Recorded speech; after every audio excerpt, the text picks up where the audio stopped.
Hello, hello, welcome, welcome, welcome. Always gotta. Oh, do I have another window open with it? Nice, nice. Everyone says it's not a good Preston beginning unless I've got some sort of error with the music at the beginning. So welcome, welcome, welcome. Here we are. Here we are. It is Sunday night. We're talking about some ice and fire. And I wanted to talk about tonight John and his resurrection. And and I really truly do, and I'm not even being facetious. I'm saying that I believe that John coming back from the dead, which I fully accept is probably, was probably George's plan. It was in the show, things like this. We've got plenty of foreshadowing of it. I fully accepted that George originally planned to have John come back from the dead. However, I think it's a extremely lame idea. And now many of you may say, whoa, whoa, whoa, whoa, how dare you? How dare you? But I want to also point out to people, okay, and just to point out like people's hypocrisy, if in case you're defending like John coming back from the dead, how many would defend Anakin Skywalker's immaculate conception? You know, when Anakin Skywalker had his, was made a fatherless baby in the Star Wars story, almost everybody was like, that's so lame. Like, why are we making this regular, like, why are we making this Jesus connection? Why is this necessary? Well, and here's the thing. And I want to bring up, like, because obviously John coming back from the dead is a Jesus thing. We are connecting it to the Jesus story. So, and why is that, thematic connection made? And I want to talk about, but we can't really do that without talking about Christianity and talking about Jesus. So let's do just that. So when you talk to Christians and when you read the Bible, various reasons are given for why Jesus needs to come back, like why Jesus's resurrection is important. And this isn't an exhaustive list, but having read some research of things online and Christian sites on why it's important that Jesus comes back from the dead, you generally find these points that I'm going to be bringing up here. And we have to ask ourselves, do these points fit or land when we're talking about John being brought back from the dead? And in the end, like, ask yourself, like, why is this thematic connection made? Like, people really thought, like, why is Darth Vader immaculate conception? Like, why was that connection made? Like, why is it important that Darth Vader is Jesus? I don't know. I mean, some of it has to do with with prophecy, but we'll get into this. So, generally speaking, when people talk about the importance of Jesus's resurrection, part of it is the legitimization of God's power. Okay, you're saying that Jesus comes back from the dead, and that shows how powerful and real God is. And this is in the Bible. You can find these quotes like, the Pharisees and the Sadducees came to Jesus and tested him by asking him to show them a sign from heaven, that Jesus's resurrection is a sign from heaven. God is being demonstrative here, and to prove that he exists and that he is powerful. And who through the Spirit of his holiness was appointed the Son of God. Let me make sure. In the power of his resurrection from the dead, Jesus our Lord, Jesus Christ our Lord. So God's power is being shown here in the resurrection of Jesus. and this is the case with all miracles. All miracles are God being demonstrative and showing that he has power in this world, and you should worship him, fear him, have faith in him, whatever you want. Like so, does that work for John? And I would say no. Like say you're showing the power of what are we supposed to be showing here? The power of R'hllor, the power of Bran, like all of those things have already been shown. Is it important for the people to see the power of R'hllor so that they'll follow him and things like that? Certainly that didn't happen in the show. But is that important? Like if John comes back from the dead, is it important that everybody's all of a sudden like believes in God? Because most of these people believe in gods already. So that, is there this group of faithless that suddenly have faith by seeing a miracle? I mean, you've got characters like Tyrion and Jaime who are kind of faithless, but are they going to be seeing John and all of a sudden getting faith? For the most part, you've got, people that are already religious, that they don't really need a legitimization of God.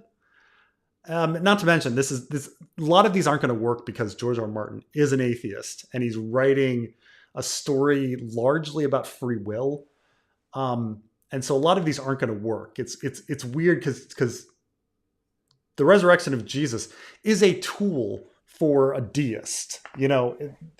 Everything makes sense in a deist tale, but they're not going to necessarily make sense in an atheist tale. So next we have the other weird thing is legitimization of a god, legitimization of a god's power. You got to remember that R'hllor, I mean, from what we hear, kind of sucks, right? And this is the next thing. This leads me to the next thing, is that the resurrection of Jesus is also important because it's a legitimization of doctrine. It's legitimization of the Bible and the Gospels. And this is found in, for what I received, I passed on to you as the first importance, that Christ died for our sins according to the scriptures, right? So if you see Jesus come back from the dead, all of a sudden you're going to be believing the scriptures and the other things that are in the scriptures. And so we have to ask ourselves, okay, what are people going to start believing the Azor Ahai story or the Jade Compendium? Is that important to the story? And I would argue no. I'd argue that is nothing. That's silly. It doesn't add anything. So next we have legitimization of prophecy. This is brought up. He then began to teach that the Son of Man must suffer many things and be rejected by the elders, the chief of priests and the teachers of law, and he must be killed, and after 3 days he rises again. There was prophecy that Jesus came back. Jesus came back. That means that prophecies are correct, and you can start believing the other prophecies. Prophecies about Revelation, other prophecies in the book of Isaac, things like that, or book of Isaiah, and things like that. The fall of Babylon and things like this. For Jonah was 3 days and 3 days in the belly of the huge fish, So you believe one thing, if one prophecy comes true, you're going to be more likely to believe other prophecy.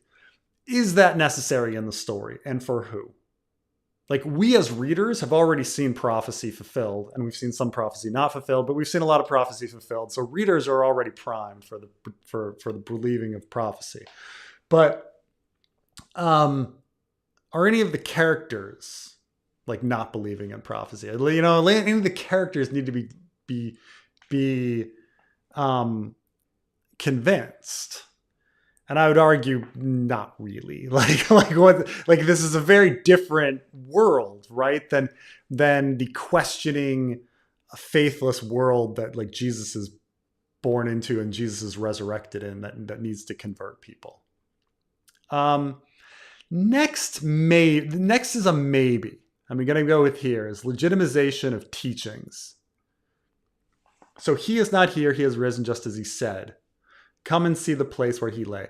So this is more Jesus said something that was true, that he was going to come back from the dead. And therefore, we should start believing the other things that Jesus said, like love thy neighbor, right? This one, you could maybe make an argument and say, okay, well, Jon Snow believed in the unity of all men. He came back from the dead. We should all believe in the unity of all men.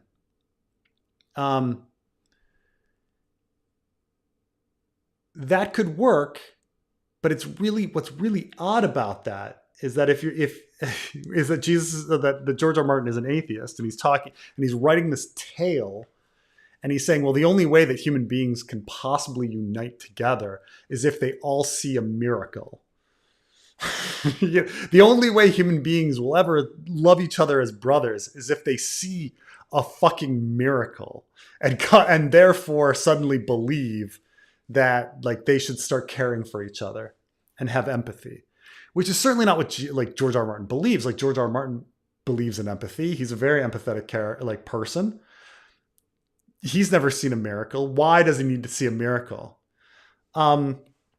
Jesus' resurrection, that a miracle is necessary for human empathy. Sorry, is a very odd lesson here. I mean, this one might work in that Jon Snow has some great beliefs. Jon Snow is an incredibly empathetic, sympathetic character. He's a good person. We need more characters like Jon Snow. But it's odd that like a miracle is necessary to convince other people versus say like, the logic of John's words or the self-evident nature of it, Okay. But nonetheless, we'll come back to this one. Or maybe we won't. Next. This is another one interesting. This is an interesting one here. The promise of life after death. And this is probably the big thing for Christianity is that the resurrection of Jesus Christ is the gateway for people to heaven. Okay, you have faith in Jesus. Jesus gives you eternal life. This is the central tenet of Christianity. So, you say, this is my blood, the covenant, which poured out of my life on the forgiveness of sins. And I tell you that you are Peter, and on the rock I'll build my church. And the gates of Hades, that is death, will not overcome it. And the Corinthians is pretty freaking explicit about this, but if it is preached that Christ has been raised from the dead, how can some of you say there is no resurrection of the dead? That there is no resurrection of the dead, that not even Jesus has been raised. So this idea is that if Jesus can be raised from the dead, the idea is that we all can be raised from the dead. If Jesus can overcome death, we all can overcome death. Yeah, this is central tenet of Christianity. And by overcoming death is the eternal life in heaven. Okay, so George R. Martin's story is very focused on this, the promise of life after death. However, what we've seen so far, and this goes with the show as well, is that when we hear about the life after death, we hear George's idea about life after death is immortal life through storytelling and song. That we live on in stories. We live on in song. Okay? And we hear about this. First of all, it's the fucking ending of the Armageddon rag, like George's previous book. Okay? That's the end of but it's also the end of the show. Nothing beats a great story. Nothing beats a great story, Tyrion tells us. That's the thing that really overcomes death. George has said in interviews, as recently as the latest Collider interview, that his stories are his children. They're his legacy.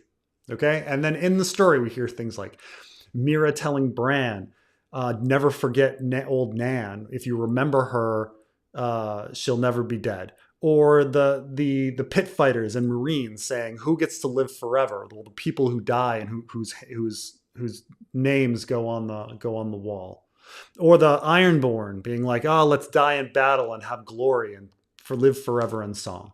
Okay, this is a very common theme in Ice and Fire. Immortality is knowledge, song, stories, and this is and pretty much confirmed in the show. Nothing beats a great story, the Tyrion thing. So immortality is fundamentally different in George's world than Christianity. Christianity, your soul goes to heaven and it lives forever. Okay, that's immortality. In Christianity, in Ice and Fire, immortality is you are remembered in song. You are remembered in stories, and nothing beats a great story. And story is your immortality. George's immortality is his writing and his stories. Okay, fine. What the fuck does Jon's death have to do with any of that? Like, how does Jon's death, like, I could see there could be a moment where Jon is like, come fight the others with me, and we may die fighting the others, but you'll all be remembered in stories. But the thing is, most of the characters already believe that already. Like, most of the characters already believe in immortality through song, or like having their names engraved on the walls of the fighting pits of Meereen. They don't really need Jon to do it. And Jon's not really like metaphysically making that connection that Jesus is. Like, Jesus is dying for sins, and that is the mechanism for taking souls and sending them to heaven. How is Jon how is Jon functioning as the vessel for transforming peoples into immortals? I would argue that it's very loose. It would take a big speech of his and everybody being like, yes, I want to live forever through this fighting of the others or something. But that's the only. It would take a bit. It would take a bit more. There's nothing so far in Jon's beliefs where he talks about living forever through death, and through glory. That's not Jon, right? Like, Jon hasn't done that. Like, you could argue Jaime has done that with, like, the White Book. You could argue Asha. You could argue a lot of characters, but it's hard to argue anything in the Jon story is about living forever. Through glory and being remembered through song. And so let's move on with Christianity. The big idea is that there's a promise of reward for your suffering. That any pain you feel on earth, you'll be rewarded in heaven for it. Therefore, my dear brothers and sisters, stand firm, let nothing move you. Always give yourselves fully to the work of the Lord, because you know that your labor in the Lord is not in vain. That you're suffering here on earth, but you will have rewards in heaven. This is I don't see how that connects to Jon at all, like Jon coming back from the dead. A promise of reward for sacrifice. I mean, this could maybe get into, like, again, if you're remembered in story.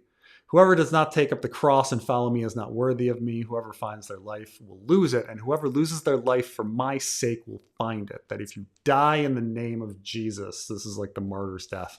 If you die in the name of Jesus, you're making it to heaven. If you die in the name of Jon, like, this, the thing is, how does Jon's death and the way Jon dies, like, lead to the way anybody else dies? That's the other thing, is like, when Jesus died on the cross and suffered, for the great injustice, and the idea is that all of humanity is like Jesus. They will die like Jesus and be reborn like Jesus. Like, how is the rest of Westeros dying like Jon and being born like Jon again? It doesn't really connect. Next is a promise of justice. For the Son of Man is going to come to his Father's glory with his angels, and then this is the idea that Jesus comes back in Armageddon and brings justice to the world. Okay, that he will reward each person according to what they have done. This is Jesus with the rising hand and the lowering hand and all of the art, that Jesus judges us on Judgment Day.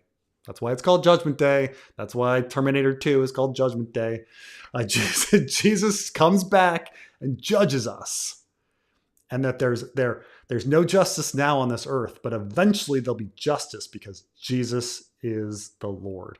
Like, how will John deliver justice? Does John ever want to deliver justice? Like, John's not really a justice guy.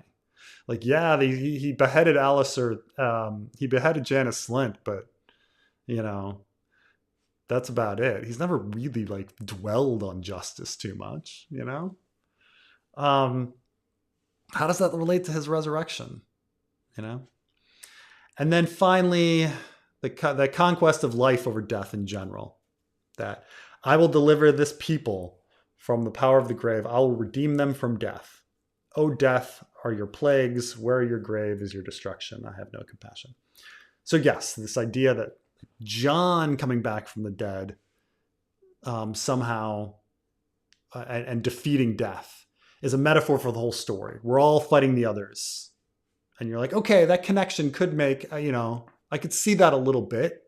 That John coming back from the dead and defeating death is all of the characters in the story defeating death. Others coming in, that's defeating death. My problem with this, and this gets into, and I didn't bring this up with a lot of them, but this is another problem, is that Lady Stoneheart and Beric Dondarrion already also came back from the dead. So, like, what is that supposed to be a celebration? Is Lady Stoneheart supposed to be a fucking celebration of life overcoming death? Is Beric Dondarrion supposed to be a celebration of life overcoming death? Like, neither one of them like kind of works. So, some people say, okay, maybe John will come back and it'll be some sort of weird twisted tale and it'll be dark and his resurrection will not be a good thing. And yeah, that might make sense. I admit that might make sense. But like how we saw it in the show of John still being the hero and fulfilling prophecy and all of the things, like you have to ask, like, why? Like, why is he being resurrected? Why is there this connection to Jesus Christ when nothing in the story resembles Jesus Christ? Like, if I compared this to, say, another story, like say we're taking The Matrix, where Neo comes back to life at the end, right? Remember in that, there was legitimization of prophecy. There was legitimization of teaching. Remember that Morbius was like, he is the one. Everything was true. Like everyone in that world did have doubt. They didn't know if there was actually a one. He was inspiring hope in Zion and all of that shit. Like Neo was the Jesus character in that story. Like that actually did work. I'm not saying that The Matrix is a like story-wise the fucking greatest story. I'm not. But at least in that situation, like your Christ character is Christ-like. What I'm saying is that George R. R. Martin, if he's bringing back John, is making a Christ character who is not at all Christ-like. And I don't understand like why the connection is being made. If you eliminate the death and resurrection, like how does the story change? Does it change at all? Like, is there some really like I challenge anybody, please like send me like put in the comments like the very important parallel to Christian doctrine that John's resurrection is fulfilling, that is necessary for this story. Like why is it being done? Because it just feels like the resurrection is just being done for the sake of a resurrection. I mean, in the show, it served zero function at all, other than like killing. I don't know. It didn't even kill Varys. His resurrection played no role in the show, so I don't know what it was about. So anyway. That's my problem with John's resurrection. Sure, some people get upset about that, but I just don't get it. I don't understand it. It puzzles me as much as Darth Vader's Immaculate Conception. Like I don't get it, So, all right, let's answer a few things here. to make sure that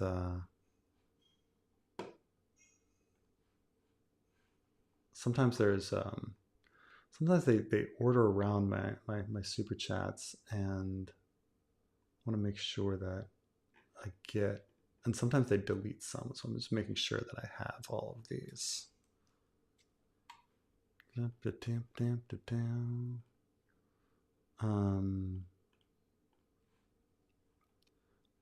Look at my live feed all the way from the beginning. Is it even showing that? Damn it! All right. Well, let's start here. Because so a lot of times these things are out of the first super chats can be out of order, and the ones that are given before I start can sometimes be weird. So hello. I see a new update to your eCam. Change the background. Oh yeah. It actually caused me a lot of trouble. It was something else. I updated my eCam was updated, but I updated my operating system and got a new background. But that was a big pain in the butt because it really fucked up my Final Cut Pro. But okay, but You're getting a lot of flack for your whole John coming back as lame. I can't really put too much of an opinion on it because we don't know what he's going to do with it. Same with Lady Stoneheart. The verdict's out on that until we see wins yeah, and how that's going to go. it's just that I could see it being interesting if John were no longer the hero, but everybody kind of like takes it together. They kind of go, well, John is still going to be the hero, and he's still coming back from the dead, which makes him more Jesus like. Like if he's coming back from the dead and he's some sort of dark evil version of Jesus in the story, that's interesting, but that's not the story people are expecting. They're not expecting some evil John. You had this idea that the moment a character dies and comes back, they're no longer a point of view. Like Yeah. we will never get there. Like I really like that idea. So we see John from other people's perspectives, which I really like. Hmm. Yeah, I mean, people really argue about this. I think there's a space issue, um, you know, in the story, but at the same time, like, it's to be outside of John's head and not know if he's a good person or not, or to question it a little bit. I think would be interesting going forward, but um, I still just don't understand the Jesus connection. Like, why is it important that we have this Jesus character? In regards to Um, not having enough space, that's what your editor Will was saying in my mm, server an hour ago. Like someone was arguing, like you have to bring John back, and Will was saying, well, there's not really enough space, at least in the fanfic. yeah. In regards to Winds of Winter, there's so much that needs to be done. Is there space to bring in John? But at the same time, it's going to be our point of view at the wall. Melisandre, I guess. Yeah, Melisandre. I mean, but I don't think there'd be enough room for John, and I don't think it's necessary. I don't know. It's one of those things where I kind of think that George would probably shy away from having John being a POV too, just because I mean, Catelyn disappeared as a POV. So why? And George loved Catelyn. Okay, Hmm. like George loved Catelyn probably more than he loved John, and he made her. Now the only thing is, I mean, the original outline that George did say that John was going to be a main character for the whole way through, but that was a long time ago. So I don't know if that He includes could have changed POV. his mind on that. Yeah, I mean, he changed his mind on a lot of stuff. I mean, this is the I same will say, outline that said Catelyn was going to go north of the wall. Um, yeah, on the olden days. I will say that was kind of a missed opportunity in the show because I kind of wanted John to stay dead a little longer and have Sansa come into her own. Like, because Sansa is kind of a character that's just there. We're just seeing events through her point of view in the show. Like I said, in the books, we don't know what he's going to do yet. But in the show, I wanted Sansa to be more strategical. Have her come to the wall and maybe she's maneuvering people, manipulating people, and nope, they brought John back. What, episode 3, episode yeah, 4? yeah, so In time fast, so for, fast. yeah. So Yeah.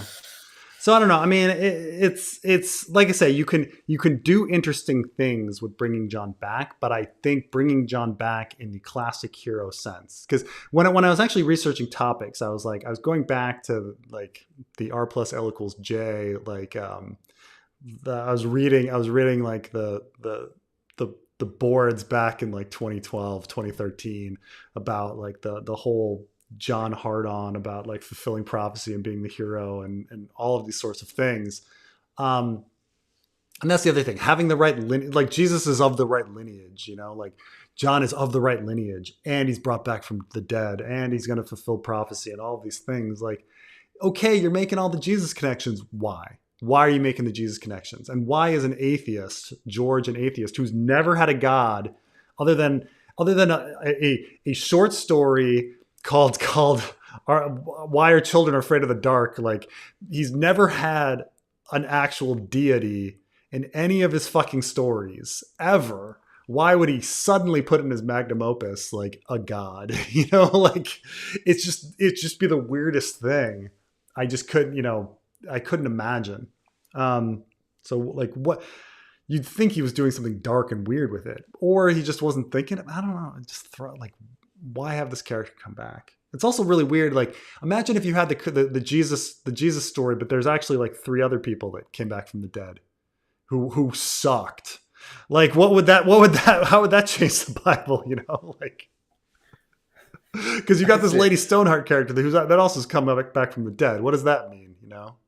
So I don't know. To be fair, there are a lot of people that hate Catalan for some reason. So yeah, well, I mean, Lady Stoneheart's horrible, but so what does her coming back from the dead mean? You know. By the way, real yeah. quick, before you move on to the next super chat, right here, Sour Billy was asking where you can find Preston's book. I'm pretty sure it's available on Amazon. Oh, yes, yes. Well, thank you, Carmine. Yes. Yes, here is my book. It is this line across is a proof line when I have a proof. But this is a copy of my book. It is finally out. You can find it on Amazon. I think I put a link in the description. And so yeah, it's finally here. Carmine, you have not. You can. See I haven't different. advanced. I was still in that same position. I need to finish that. I also need to finish Nosferatu. I told you I'm in the middle of that. I got to finish that. I got to finish. But you'll find. Yes, you will find my little book here. Yeah. So it's an interesting process to have it all done and be like, okay, there it is.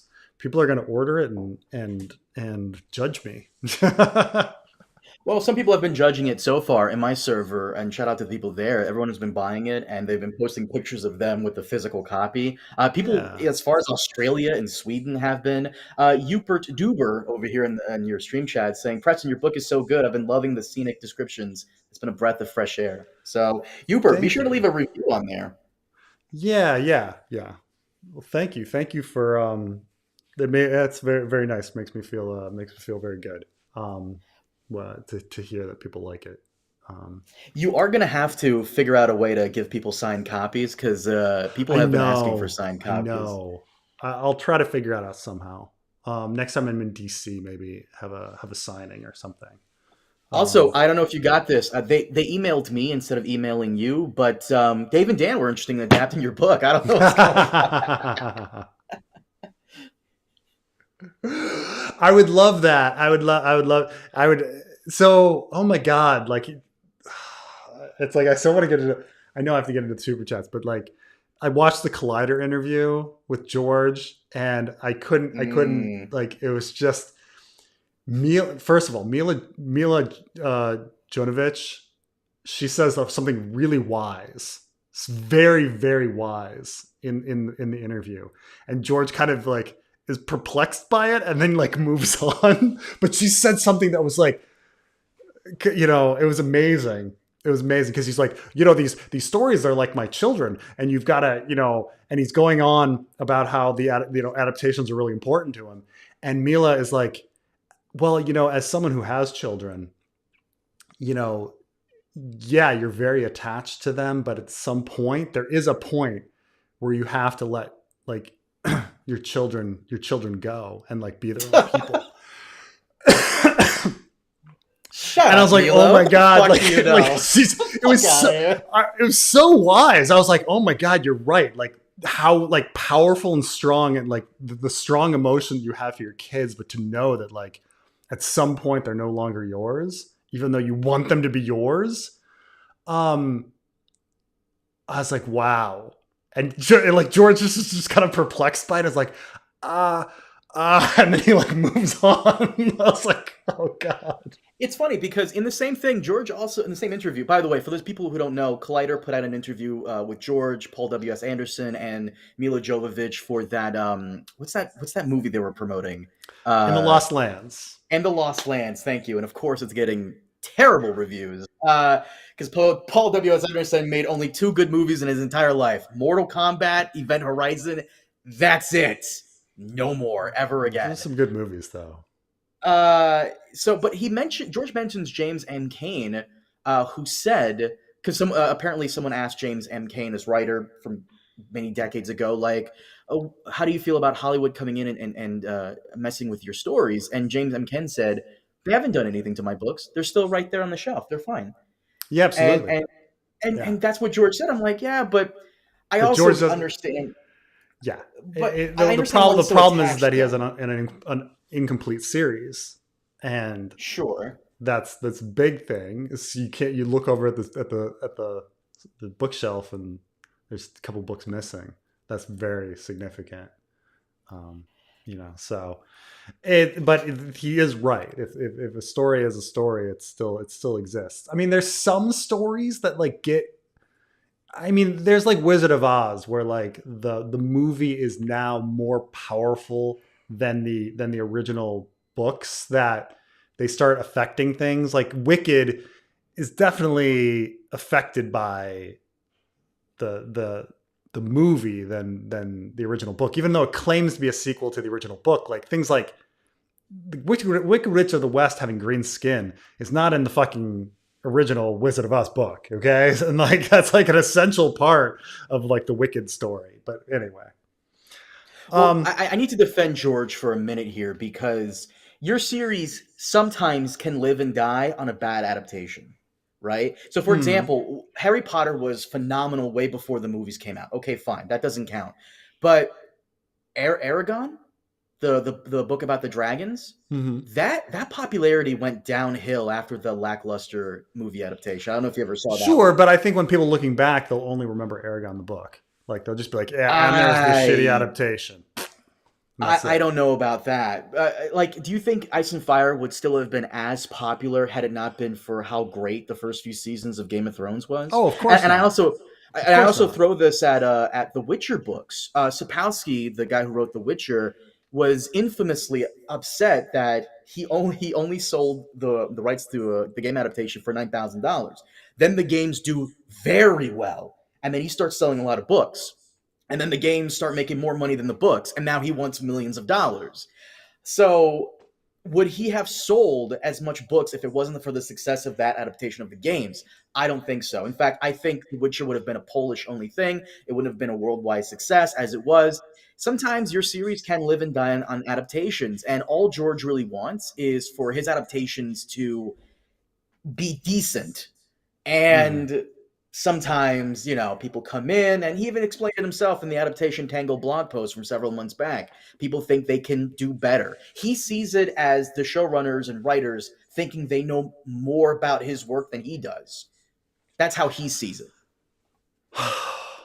I which think is it's fair to get pissed off. Imagine if Dave and Dan came in, or Paul W.S. Anderson came in and tried to adapt your stuff, and they tried, it's moving certain things it's around. it's also apples and oranges. It's apples and oranges when it's fucking Fire and Blood. Fire and Blood. There's nothing fucking great about Fire and Blood. Okay. There's nothing But it fucking matters to genius about him. Fire and Blood. When we're talking about Ice and Fire or Dunk and Egg, like I'd be like, okay, that's finely crafted, wonderful writing. But when you're talking about like Fire and Blood, like who gives a fuck? Like you crapped that out in an afternoon, You like clearly do whatever. because we did a podcast, which I'll put out tomorrow. You clearly do because on our podcast, I asked you, do you think Fire and Blood is not salvageable because of that whole Helena Damon sequence? And at first you're like, no, it's still salvageable. And then I reminded you what you said months ago, and you're like, never mind, it's not salvageable. So it matters to you too, because that scene wasn't in Fire and Blood, but it was in the Oh, show. sure, but this is like, I mean, you're faking a connection there. Yeah, like in Fire and Blood, there's no scene of like somebody pulling down their pants and shitting on Rhaenyra's face. Okay? And therefore, if like someone did that in the show and I was like, oh, it's not salvageable, like you'd be like, oh, see, it's because they changed Fire and Blood. No, they changed Fire and Blood with something bad. They included something bad. The Helena prophecy stuff is bad. Like that's just like that makes it unsalvageable. Not that they changed Fire and Blood. You can change Fire and Blood as much as you want, but they changed it in a very poor situation, in a very poor way. Very, very poor way. Like I think the prophecy stuff ruins everything. But Oh, I you know, agree. I agree with you yeah. 100%. It's just, change is good when it turns out to be good, like that Viserys Right. scene from season one. And then change is Yes. bad when it turns out to be bad. Yes. All right, give me a little time with this. Any fanfic plans for Stone Snake or Sir Willis Woad? Yes, both of them I plan on having in the fanfic. With Sir Willis Woad, he specifically is someone that I regret that I didn't pop into the Elaine chapter, and in fact, I'm considering just going back and adding him in the text, just to have him there, like at the final naming of the winged knights scene. Like there's a point where I list a bunch of characters like standing around. Willis Woad should have been there. He should have been there. I regret not having Willis Woad there. He should, and he's just a character that like why didn't I have him in the fucking veil? Like we should have. So Willis Woad will be part of the story going forward. He'll be around, and so I plan on bringing Stone Snake back. I just haven't figured out how to bring Stone Snake back. If somebody has a good idea on how to bring Stone Snake back, maybe he's going to come back with Benjen or something. Maybe the two will be found together. But I'd plan on, yeah, Stone Snake is coming back too. Um, I guess when we figure out how to bring Benjen back, we'll bring Stone Snake back with him. Um, but yes, there's definitely plans for both of them. I would just want to drop a congratulations on the book being out. I'm dyslexic and therefore having a little trouble getting through it. Audio book girly, but so far I love it. Would still love to get a signed copy. I have recorded on an earlier version of the book. I did record myself like reading it as a process of like editing and going through it. I read the book in order to just get how all the text sounds and stuff like that. It's just a process of how I do writing. It's one of the reasons why like the fanfic has audio as well. Is that like in order to, like when you actually read aloud your own work, you're forced to really face how it sounds and how the rhythm and the poetry of it like come together. So, but it is an earlier version of it, so I have to go back and like redo parts of the audio and stuff like that. Eventually, there will be an audio version of it out and about. I just need time on that, but so even if you take the sample chapter I have, there's even some small differences between the sample chapter and the book I have. But there will be an audio at some point. But give me some time on that. Just all these little things take a lot of time. It's amazing. Like some people, you probably think like, oh, like having the ebook version must be really easy because you already had like the physical copy version. It's like no, because like the fonts don't work, and the layout doesn't work, and you've got to like go check page by page and everything. It's frustrating, and so same sort of thing. So but thank you very much. I will try to get audio out sometime soon. Role of the Dosh Kaleen priestesses.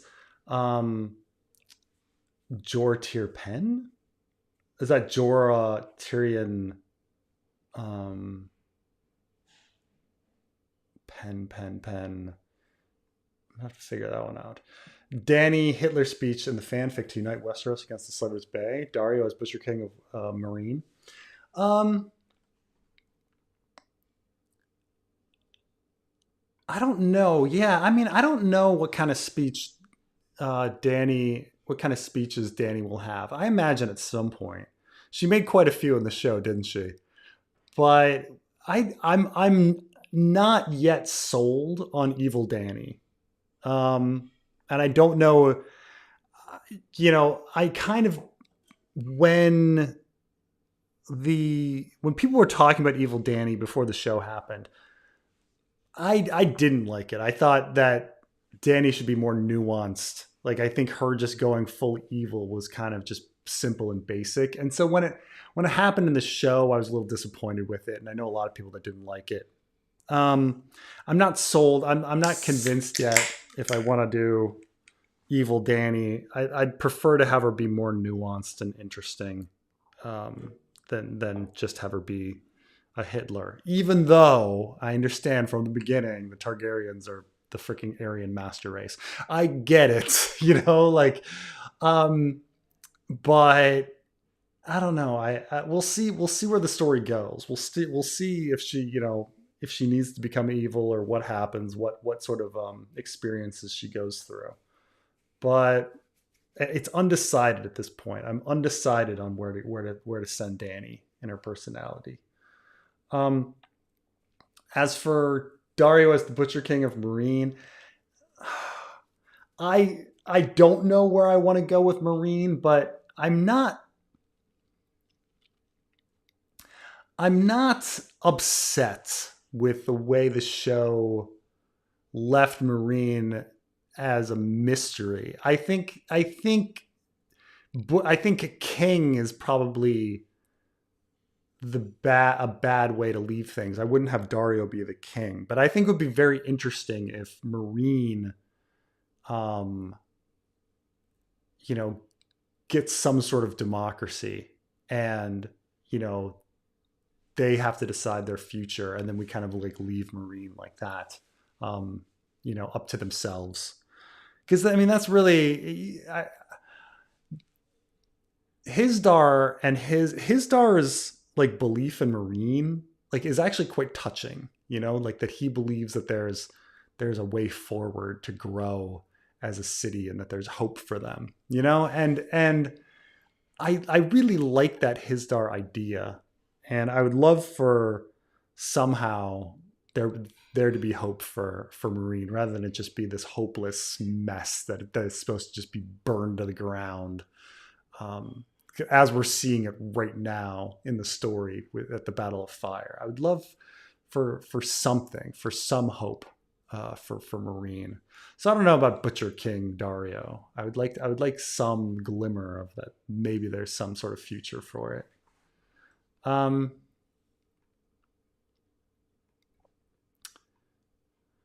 Congrats on the book. I already have it and will leave a review when I'm further through it. Now that it's out, if you have a little free time, you and Carmine should play the seamless co-op Elden Ring mod to go over lore. Wait a minute. Have you heard about this, Carmine? No, I have not touched Elden Ring yet. Elden Ring is gonna take way too fucking long to get through. It's gonna take way too long. I know. I mean, I know some of the lore, but is there? Okay. Plus, I suck at these Souls games. So the seamless co-op is a mod that allows you to go through the game as a group. Simply put, the mod allows you to play with friends throughout the entirety of the game with no restrictions. With this, it's theoretically possible to play the game from the tutorial up to the final boss completely in one co-op session. First off, let me tell the audience this right now. If me and Preston went to play Elden Ring, we would get smoked even with the two of us, because I suck at Souls games, and I mean, I imagine you've never played a Souls game, No. so Yeah. Yeah. so Yeah. It would just be us like getting like murdered by people over and over again. you fight a lot of these like crazy bosses, Preston. Hmm. They are insane. Like these bosses are like crazy, and all you can really do is I don't even know if you can block, but you have to like roll and dodge, and you have to like dodge at the right moment, at the right time, and avoid the attacks at the right moment, at the right time. You and I would get smoked. The two of Yeah. us Yeah. Yeah. against one guy would probably get smoked. Yeah, I mean the thing is it's playing with crack for me. I get too obsessed over video games. I would love Elden Ring. I've seen it. I'm just like, oh my god, this would be incredible. Like I would probably love it. Um, but I did do some research on Elden Ring and the lore and its connections to George R. R. Martin and things like that. It's difficult to parse out what's George's ideas and what's the game makers, like other writers who are like trying to write in George's style. But I think the joke I made was imagine you hire George Lucas to write the lore for your game. And he's like, great. This takes place in a world where there is a very large planet destroying battle station. And you'd be like, really, George Lucas? You're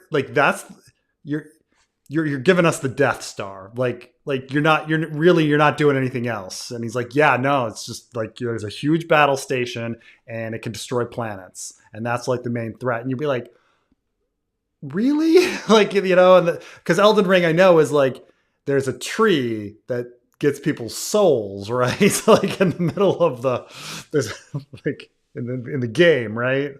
Like trees that take souls, though admittedly people have told me that's also Ender's Game and Avatar. So people love trees with souls.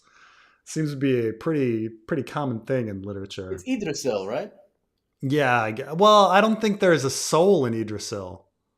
I'm talking about an Elden Ring. Like, isn't it Yggdrasil? Isn't Oh, that what it's supposed to be? yeah, yeah, yeah, yeah. I'm sorry, because there's a like a um, isn't Idrisil also the tree in Norse mythology?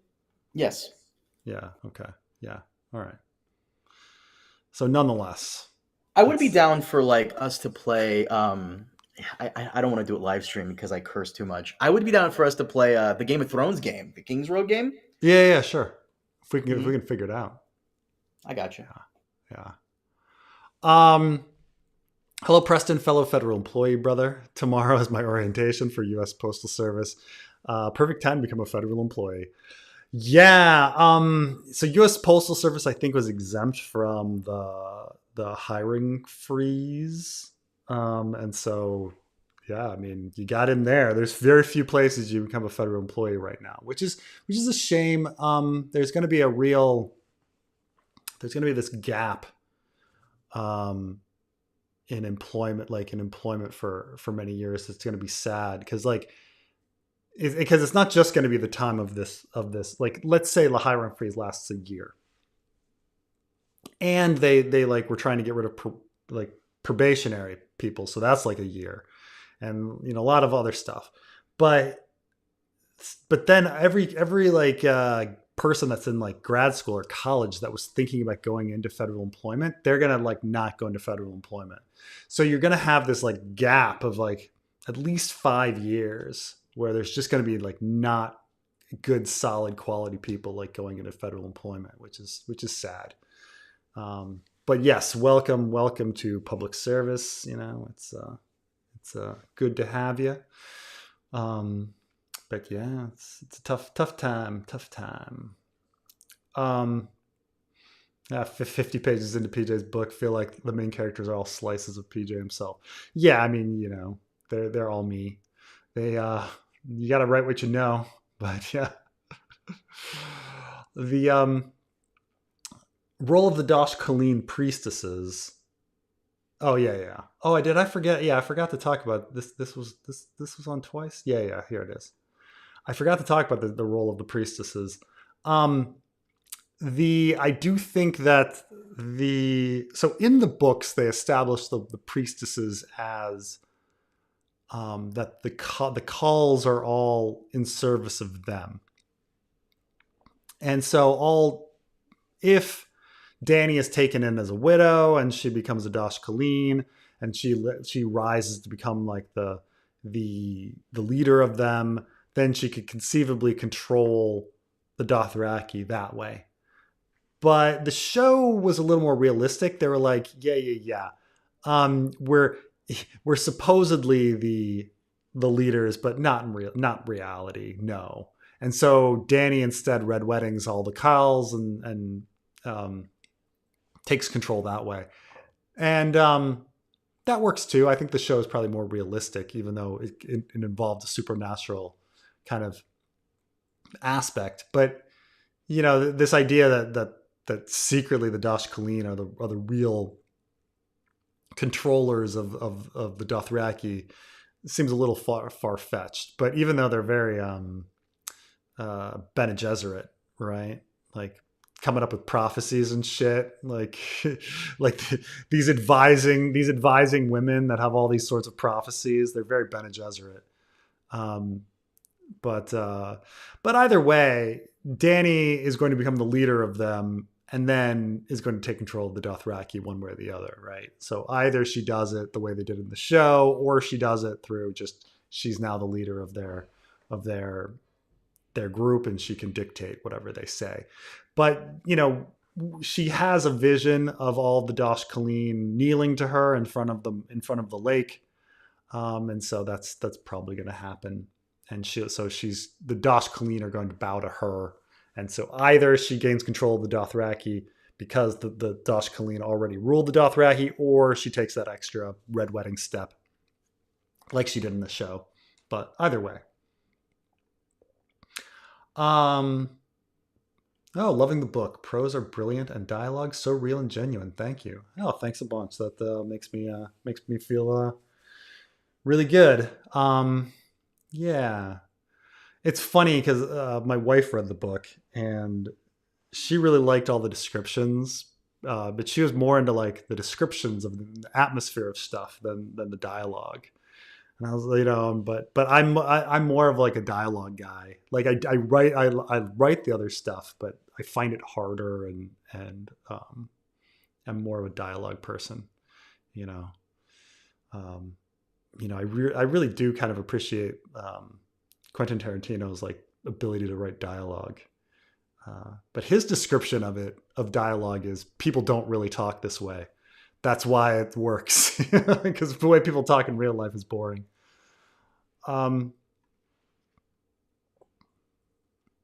Yeah, to me, it would make sense if the resurrection only causes problems, like he becomes a rampant murder machine, being totally enslaved by prophecy. Yeah, that would be interesting, right? Like I think if had the show not come out, I probably would be open to that idea. Like, oh yeah, because George has to do some sort of switch. Like he wouldn't want a Jesus character because he's an atheist, and he would want to show like the dangers of religion because everything he's ever written is about the dangers of religion and how religion is horrible. Um, and so like having this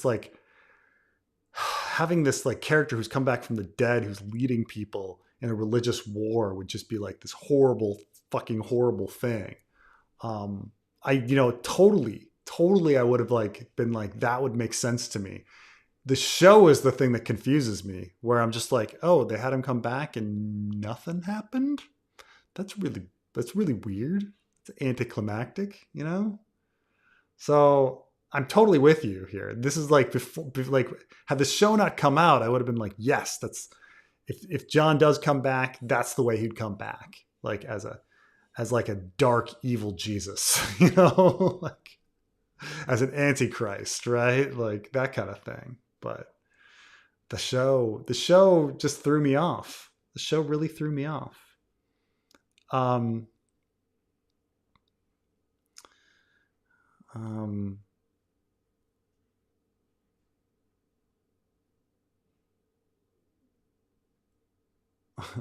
not what immaculate conception is. I mean, I get like, your the the in a precise way. Um, but it kind of is, okay. So like immaculate conception is about things being sinless, right? That's the most important thing, right? So like because there was no sex, there's no sin from the sex, but also because there's not a chain down from Adam and Eve, there's no original sin from their original sin, right? Which is, but it's all the idea that you take on sin from your parents, and so you're not born innocent. You're actually born with the original sin like in there, whether it be the sin of like your parents' sex and that, or the sin of Adam and Eve and like eating of the apple and shit like that. And so there's this need to have a fucking like birth without like sperm coming to an egg and having like the lineage and everything. So you can be pedantic about it, but like in a sense, like being born without like regular like like mother and father situation and having things passed down genetically, it all thematically is the same as the fucking immaculate conception. So yes, like I'm sorry, man, like Darth Vader is still fucking immaculate conception, because like he doesn't have any original sin passing down to him, because he doesn't have like a proper genetic code like coming down. Okay, so like I mean, to say like that's not immaculate conception is just fucking pedantic. Like come on, like you think it wasn't put in there to parallel Jesus? Do you think George Lucas wasn't paralleling Jesus there? Like like is that what you're saying? Then what's the fucking point besides pedantry? Come on, come on.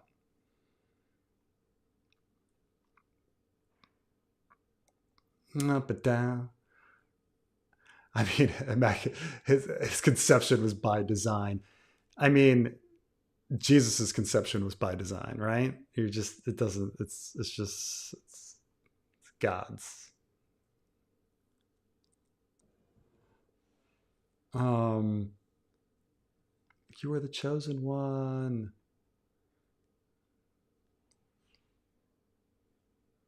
Um, yeah, Mary was immaculately conceived. Um,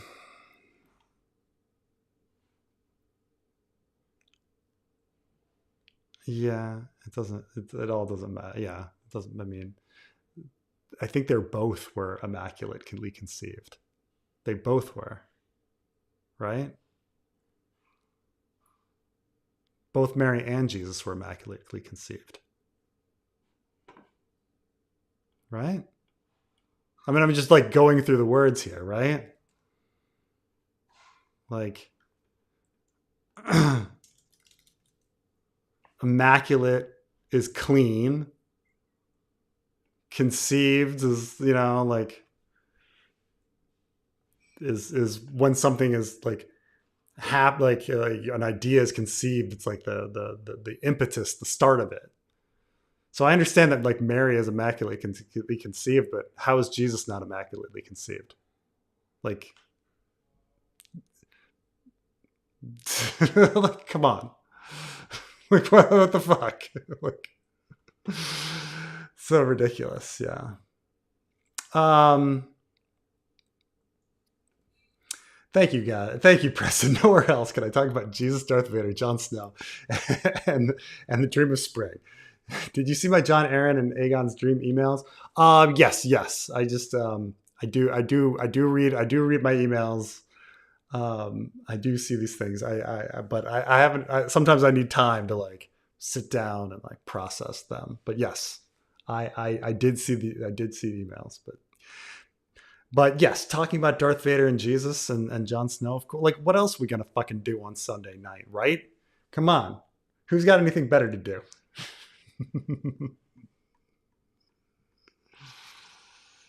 um, I mean, I suppose someone by coming back to the conception, somebody is going to be like, well, since Jesus is God, he's eternal, and that's not his starting point. and they start talking about like there are fucking people that talk about the fucking pre-incarnate Jesus, like Jesus existed before Jesus was born, and that like there's a pre-incarnate Jesus that exists because the Father, Son, and the Holy Ghost are eternal, therefore like Jesus has to be through all time, and all this like fucking like weird mumbo jumbo shit talking about the Trinity. Like it's bonkers stuff. Like it's bonkers fucking shit. Like trying to explain like this stuff. Well, like like when you just like accept that everything has to be true. Like, but oh my God, like God is one, and yet God is three, but God is also eternal, and so that means Jesus had to have fucking existed since the beginning of time too. So there must be a pre-incarnate Jesus. Oh fuck, like oh God. Okay.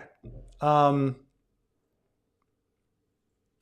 Oh, why is Cersei so truthful to Ned? Huh. That's an interesting that's an interesting question.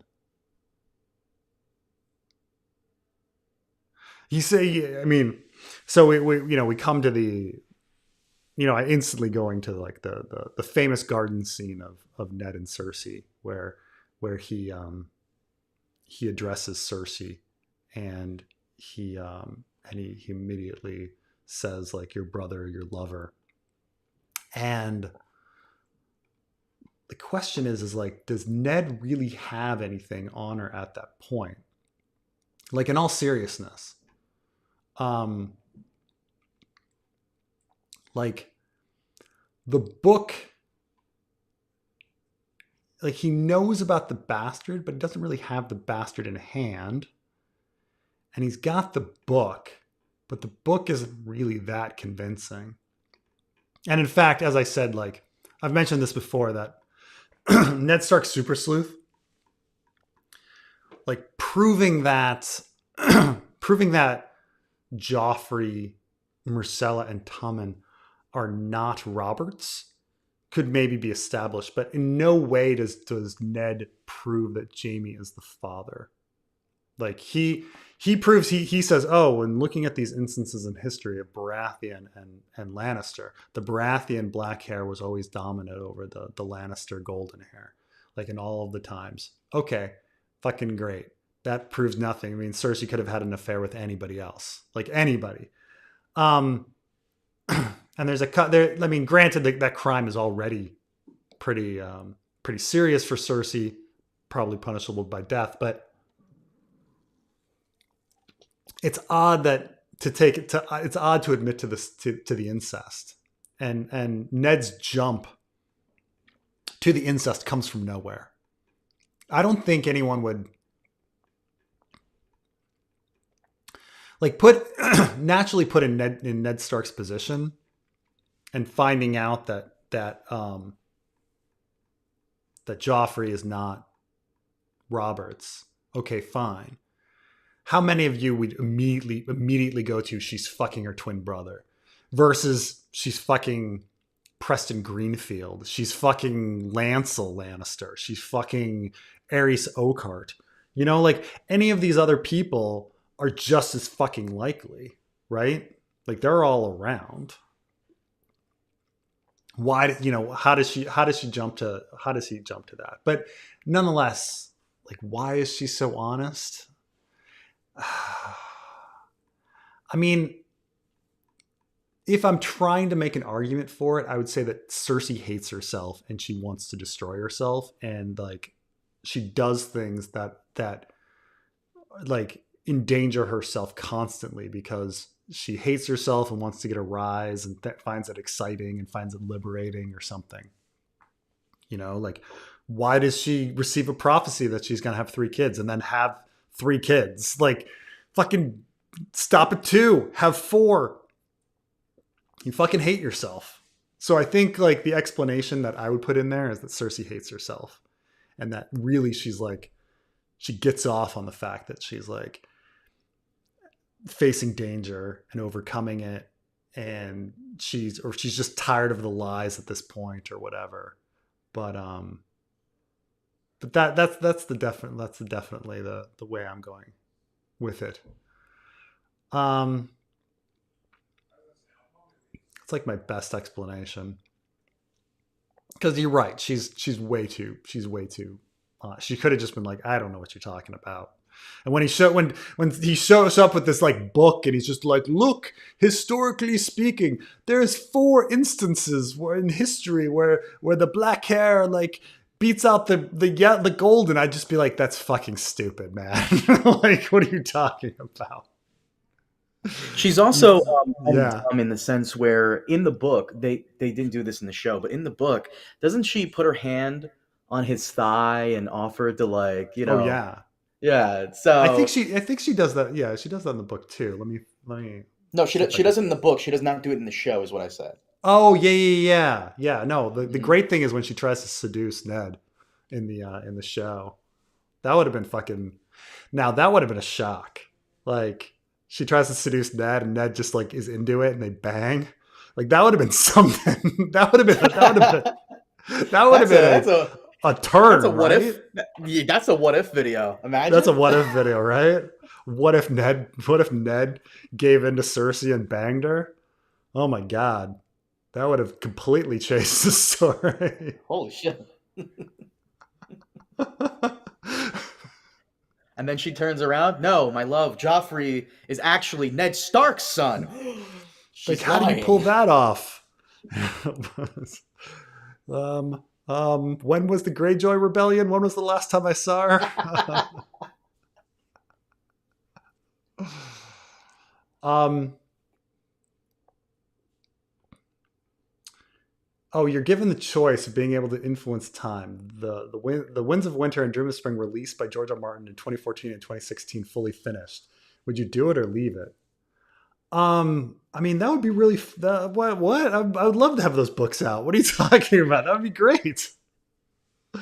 I mean, have it or not is the idea that I'm influencing the timeline. Am I like fearful that like something? No, I think it would be great to have those books out. That'd be really interesting. We'd have so much to talk about, and then we could all move on with our lives. I mean, right, Carmine? You'd rather have them than not, right? Yeah, I guess. Yeah, I I mean, I guess. admit there's something to like something to look forward to, but I think we've gone a little too far. I really wish we at least had the Winds of Winter and we could be like talking about a Dream of Spring, you know. I think the But perfect scenario would have been wins in 2020 and then maybe a Dream of Spring in 2025, giving us that like 4 to 5 years of Winds of Winter, to, like theorize over and go into and do videos on for 4 years. There's enough. I feel like there's enough there, and then go yeah, back and try to connect Winds and all the developments with Winds with previous books. There's enough there for that for four or yeah, five years. Yeah, yeah. Mm. Benfred Tallheart calls Theon Turncloak twice. Aeron insists Theon oversees his execution, but Theon refuses. Benfred drowned off screen. Hooded man. Huh. I mean, there's another tall heart that would be just as likely.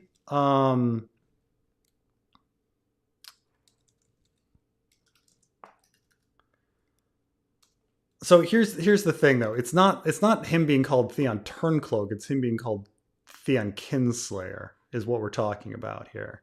So the hooded man calls him Kinslayer, which is quite unusual because the only people that call him Kinslayer are later one of the spear wives and then crow food. And so that's really odd, like this concept of the kinslayer. Like it is a stretch, like to call him kinslayer. Like he's a ward, and in no way are these like people his brothers. Like no one would say that. Like they barely call Jon Snow their brother. They always like come in and be like half brother, half brother.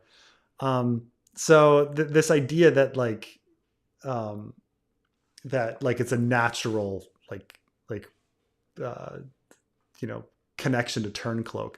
However, so even though But say we're not going with like an Umber or Robert Glover or somebody that's come in contact with Wex who might know about the kinslaying fear. At least I'm not saying that Theon is necessarily in fact a kinslayer, but he certainly fears that he's a kinslayer because he banged the miller's wife, and therefore there's a possibility that he is the father of at least one of those children, and there's a possibility that he's a kinslayer that he feels guilty about, that Wex picks up on, because the idea is that Theon talks in his sleep and Wex sleeps in the room. Even when Theon is banging women, Wex is in the room. So it's really, that's like Carmine and I talked about that a couple weeks ago, I think. But say you're not going with Robert Glover or Crowfoot Umber or whoever as the hooded man. Could it be a tall heart? And I think it's Brandon Tallheart is still alive. And yeah, Brandon Tallheart is still alive. And I think yeah. Is anybody else? No, that's it. Brandon Tallheart is still alive. So the hooded man could be Brandon Tallheart, even if Benfred died. It kind of doesn't matter, like logistically, right? Like whether it's so you could, if it's Brandon, the idea is that uh, the Ironborn at Torrance Square let him go, and like as an emissary of some sort. But then it's like, where does he hear about the Kinslayer thing? I guess he must have talked to Umbers before he walked in or something like that. He could have heard the rumor that way or something like that. But nonetheless, like Benfred, Brandon, does it matter? You know, though Brandon's only like 15 or 16 years old, but nonetheless.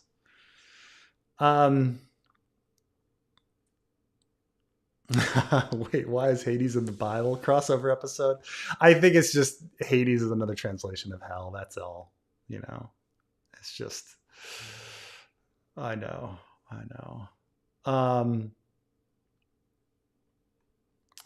Let's get going.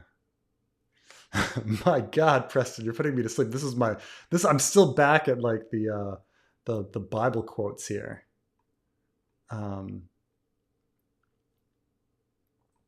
If you die in the name of hot pie.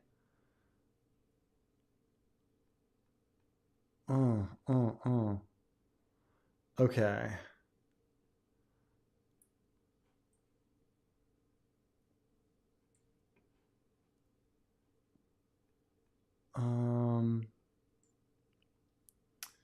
Just Ice was served worst restaurant.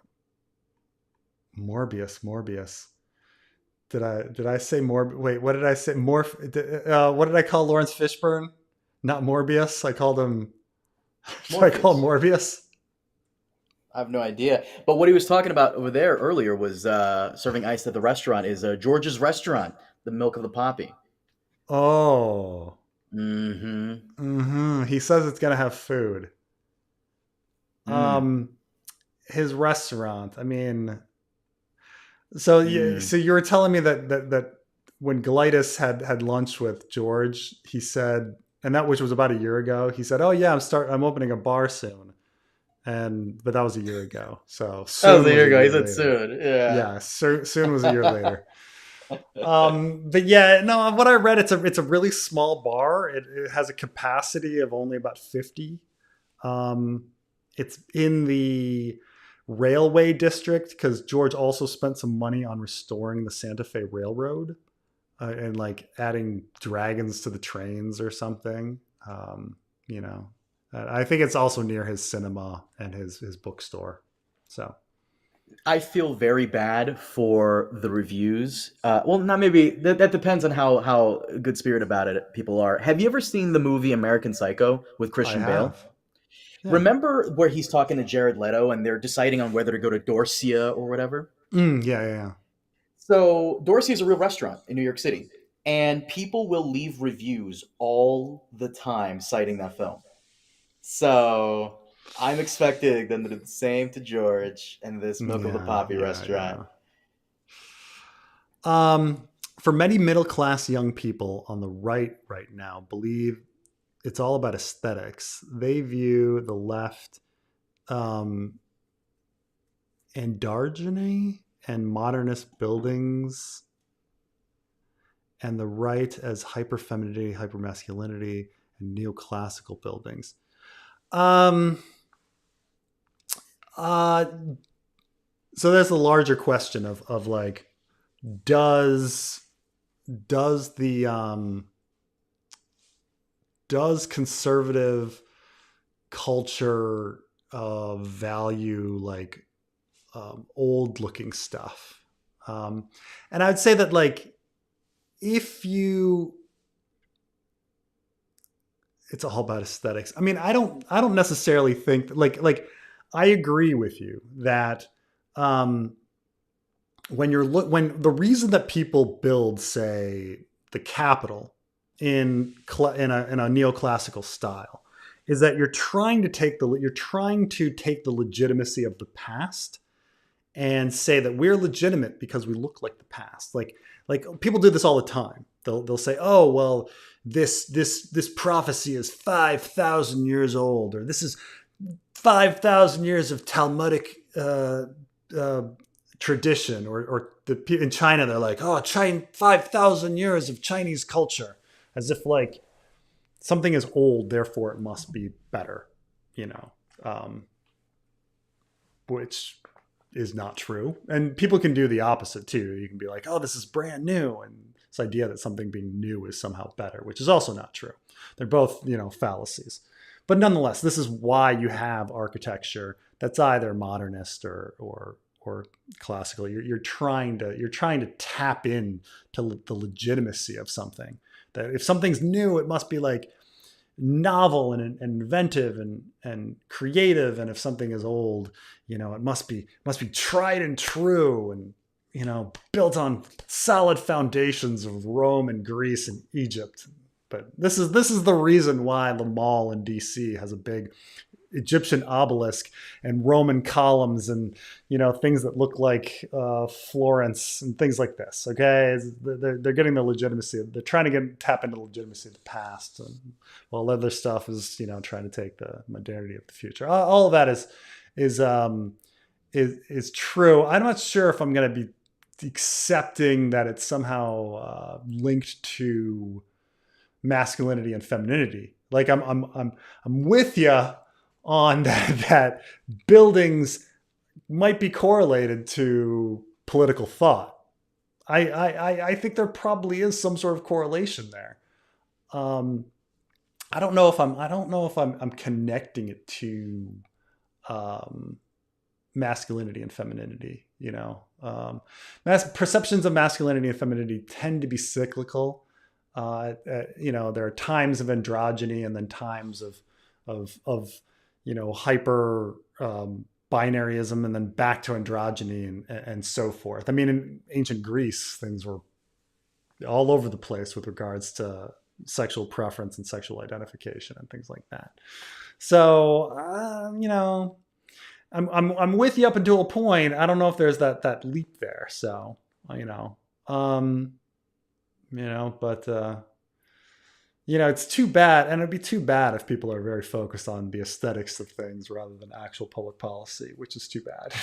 Like I fear that people are into aesthetics. Like I think Joe Rogan is cool and he's manly, therefore I'm going to vote for Trump because Joe Rogan likes Trump and he seems manly. Like I hope not many people are making decisions that simplistic, but I fear that they might be. So we'll see.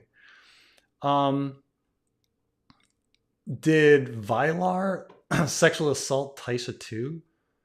Future conflict with Tyrion. Vylar.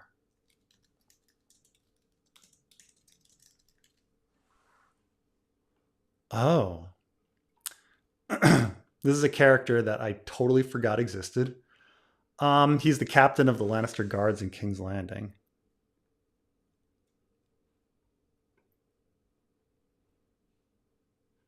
Have the heads and okay, and he comes with Tyrion. Oh man.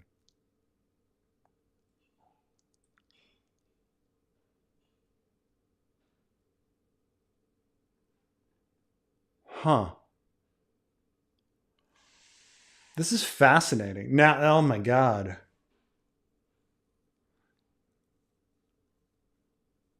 Oh man. Okay, okay, okay. Now we've got to piece together like Tyrion's Tyrion's oh my god. Fuck. We never think about the other guards that all like that all raped Taisha, right? We never think about it. We that they're all walking around, right, as human beings in the story. But we are because they're faceless in the story, we don't think about them. But Vylar being the captain, he's probably in the guard for like many years to rise to the level of captain, right? And then the rape of Taisha happens when what Tyrion is like 13 or so. Yeah, Tyrion's 13. So that means and he's now supposed to be 20. He's now supposed to be 27. So it happened 14 years ago. Could Vylar I'm going to say He's yeah, now man. I think Vylar fuck. Fuck. It's just something you don't think about. I mean, I guarantee that George didn't think about it either. But like when Tyrion is like ordering around Vylar, does he think about that Vylar also like raped Taisha? And even if he didn't, even if it's not Vylar, like every time Tyrion goes back to Casterly Rock, at least one of those guards has to be still working, right? 14 years. I mean, some guy's 18. That means he'd be like 32. Man, Mr. Gomble, I think you win tonight with your intriguing question. Of like something that could fucking totally change the story, and like something that we don't think about, that there's these other guards, namely Vylar, that like are in this. Oh God, Carmine, what do you think about Vylar here?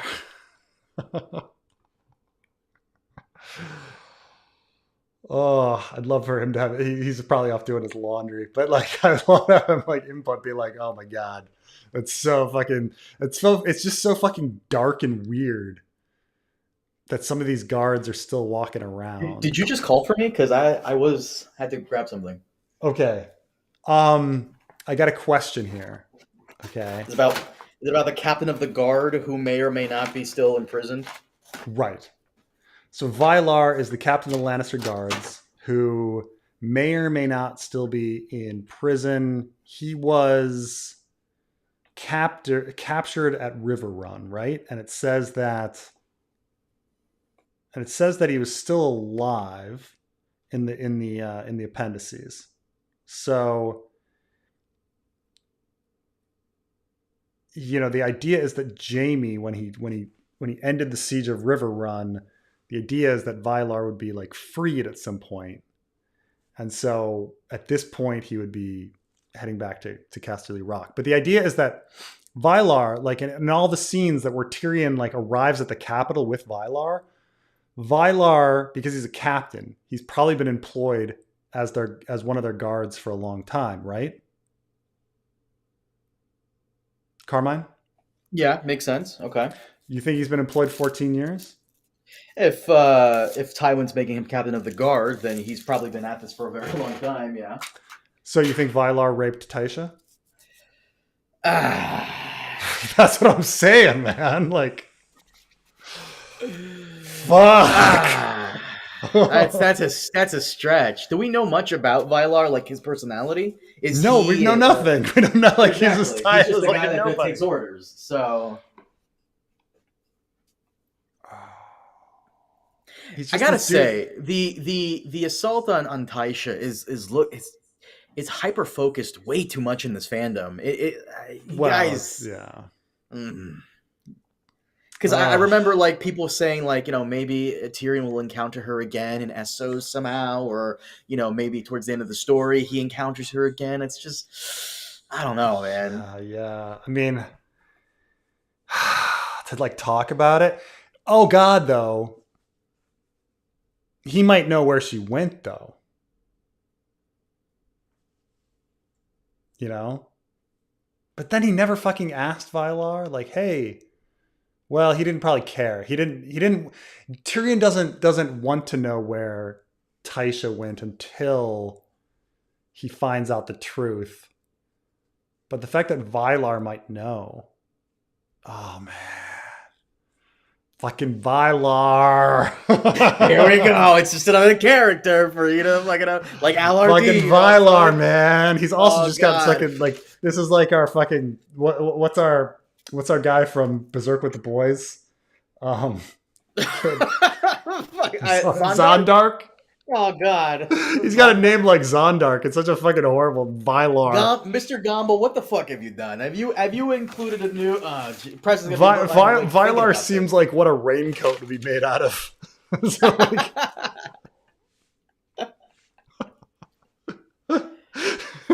Is Vylar coming back in the fanfic now? I'll let oh, Will he's know. coming back. He knows where Taisha Oh is. shit. Oh Will, there you go. Fire it up. Fucking Vylar. I'm gonna fix in, shove in. Um. Anyway, I think there's a non-zero chance he's still alive. This is John. The fact that nothing happened to Jon Snow in the show might indicate D&D knew nothing. I don't know. I mean, we we have this, I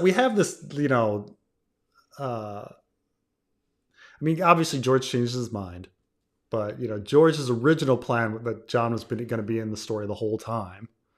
And then we have like the basic plot points of the show that's seemingly told to D&D, and it seems like they were just doing checklists. Like they weren't doing much story. Like people were just sitting around eating food, and then next plot point, and then people like amazing lack of conversation. Where Tyrion's sitting at a table, like thrumming his fingers, and then the next plot point happens. Nothing. So I mean, you're saying that like he's not getting resurrected. He just had a flesh wound and he was just stabbed and he like survives. It could also be a situation where nothing supernatural happens and everyone believes something supernatural happens. They're like, "Oh my God, he came back from the dead," and he's like, "No, no, no, no, I didn't. It was just a flesh wound."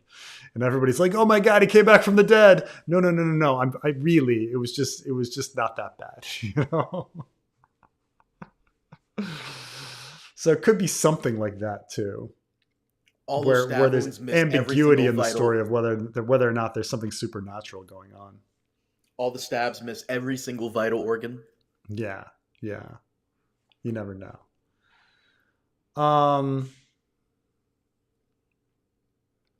Russia under Putin represents all that. It's why we're seeing the right, a half rejection of Puritan culture. Yes, studies show the right embracing raunchy hyper heterosexuality.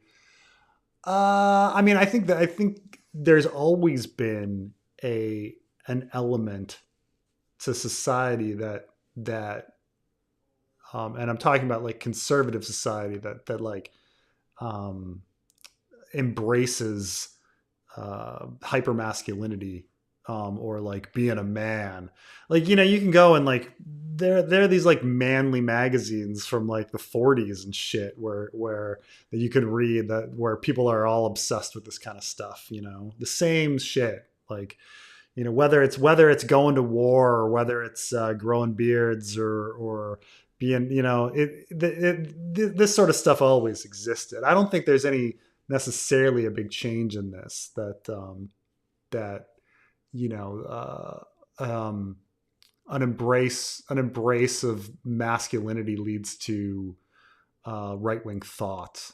I mean, when you start thinking about like what Nazi youth, for example, or there's always this like manly violence like aspect to like fascism. Um, so I don't necessarily think it's anything new. I mean, I do think you're right that Putin plays off of that. I mean, his whole, I'm a manly man with not having my shirt and teaming up with the guy that's in charge of Chechnya is ridiculous. He's like this bearded UFC guy who thinks he's super masculine. Um, you know, they definitely like, there's definitely like a playing into that in right wing fascist thought, like this obsession with masculinity and what it is to be a man. Um, I think, I mean, it's like, I definitely like agree with you that, that, that there is that aspect to right wing thought and Putin.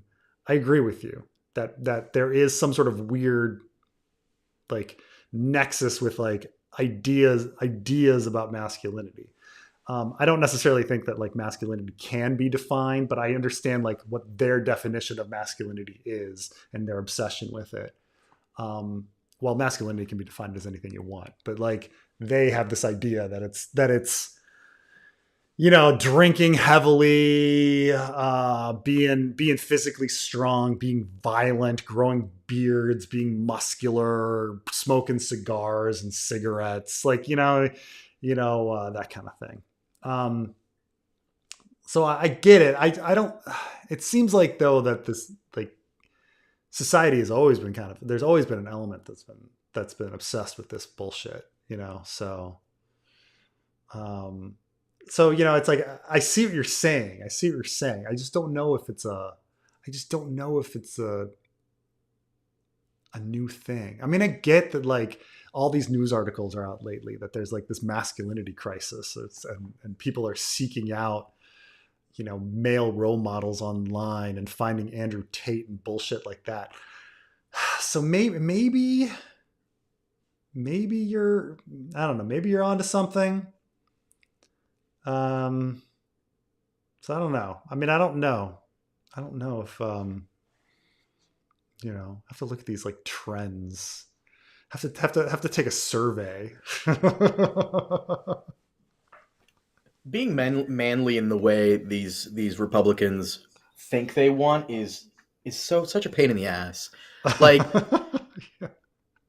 Preston, Is it manly to tell your son you love them? You don't want to show too much emotion to your Right, kids. right, Wouldn't it be more manly to go out and actually chop firewood instead of just turning a knob? Like, right. Yeah. No, I'm totally with you. That like it's a weird distortion.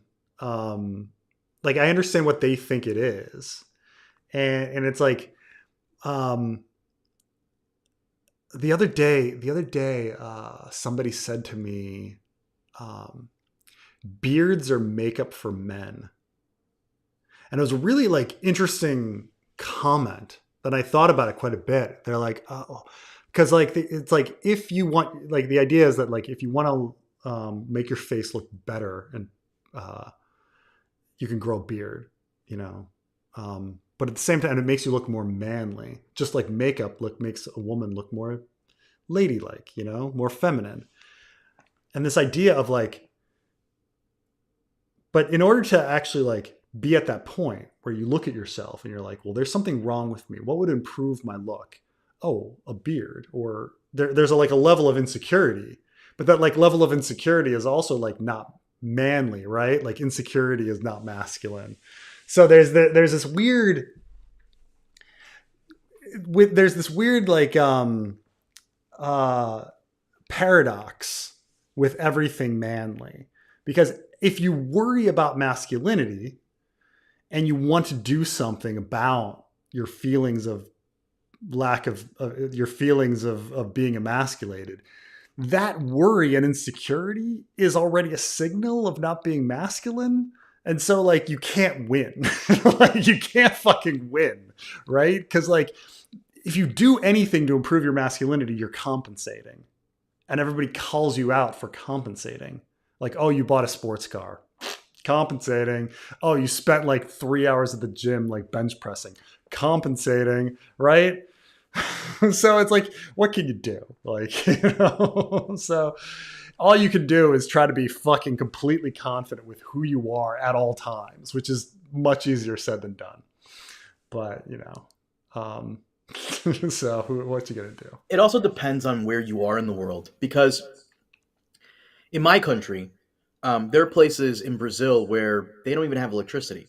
Mm, Like you can't just turn on the knob and then you have heat. You know, they don't have Wi-Fi and whatnot. In some places, you have to go out and hunt for food, and you could say that's masculine. But sure. much of the West, you have electricity. You can go to the grocery store and get your own meat there, and you know, so and so forth. So it really starts to become like the Western men wanting, yearning for days where you have to go out and like get your own food and, you know, Mm, like do all yeah. that stuff. But I feel like there's a harsh reality they're in for, where you like the comforts of Western civilization. Well, have I ever told you my theory about I think I have. I'm sure people have heard me before, but I talk about like the layers of attractiveness to women as a man, um, and that on a very basic like biological sense, right? Like deep within like a woman, that she's still, even though she obviously has a rational intelligent mind, but there's still this like idea that she's looking for a provider of some sort. And so on a very basic caveman level, provider would be someone with muscles, right? Someone that could go out and like, you know, actually like get a like kill a rabbit or a deer and bring it back. But if you're a little smarter than that, you know that that's actually kind of useless in modern society. So like what comes next is um, talent. Like if somebody's really good at something, they probably would have a skill that could get you that could provide for you. So you next be looking for craft. So this is why like in high school, like the guy that's the head of the football team is going to be he's going to be attractive because he's really good at football, you know. Or if you're really good at guitar, like people are going to swoon over you. So you've got a skill, right? So first it's just muscles, and then it's skill.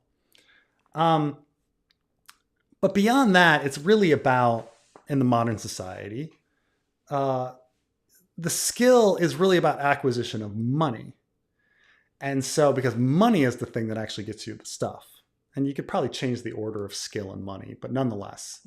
Um, and so, maybe I should have gone money first and skill next, but nonetheless, like some women find money very attractive. You have an expensive car. You have, and there's studies on this that a man standing in front of an expensive car is more attractive than a man standing alone, right?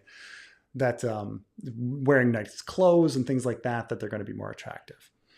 But then in the end, that's all like beating around the bush, because in the end, like intellect is the thing that is really the thing that allows you to provide in society.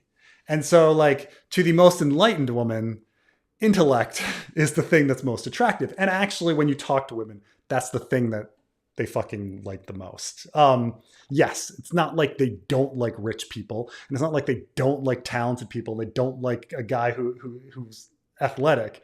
All of those are good, but they're always fucking secondary to intellect. They always say like, "Oh, I want some guy who's like caring and emotionally intelligent and like has a good sense of humor and smart. Like they're always talking about like mental qualities.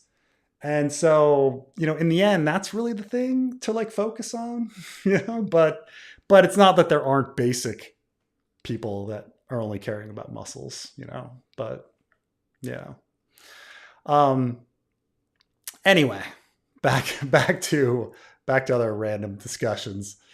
The I'm really enjoying your book. Very nice. Thank you, Josh. I really appreciate it. That means a lot. Um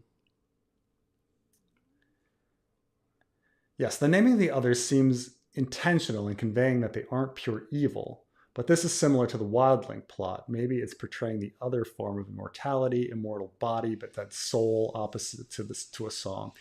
Yeah, you are right, Vermillicent. Like I've struggled with the idea that like other is seems like so classically like, oh, the anthropological sociological other. Like it seems so obvious that like, oh, the enlightened person would realize that they're not an other, and like realize that they're people too.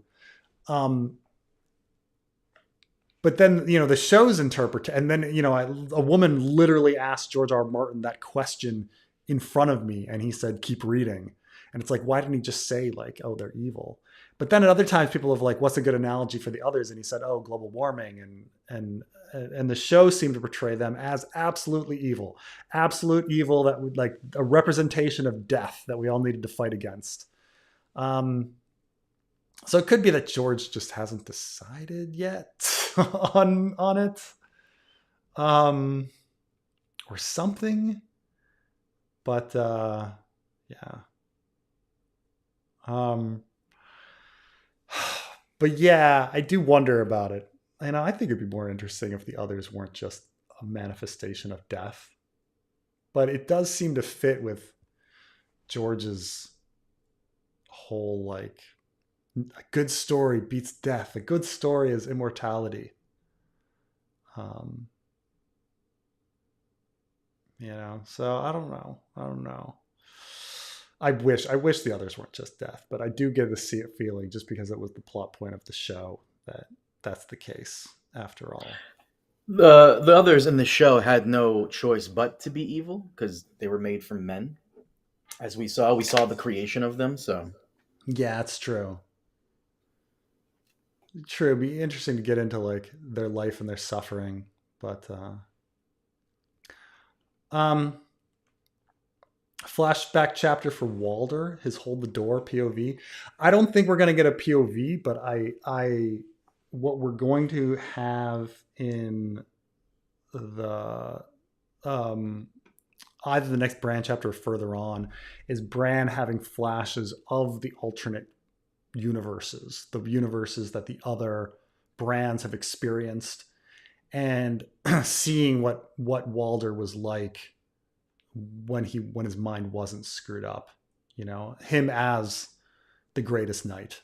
Because I think in the end, like I think in the idea I have is that he was the best knight. He was the greatest knight that ever lived, and that Bran wanted the greatest knight that ever lived to like help him in his quest, and he turned him into Hodor. And that's the sadness, that he had this incredible great life and he was such a glorious, wonderful, it's like selfless knight, you know. Um, and he was turned. To me, there is nothing more morally complicated and fitting of the setting than a slave owning limited democracy being replaced with an anti slavery dictatorship. Um, hmm.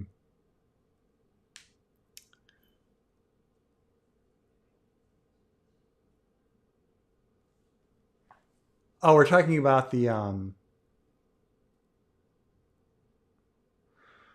Marine here, right? Somewhat limited democracy, because it was kind of like the oligarchy of the great masters, and then it being replaced with an anti-slavery dictatorship.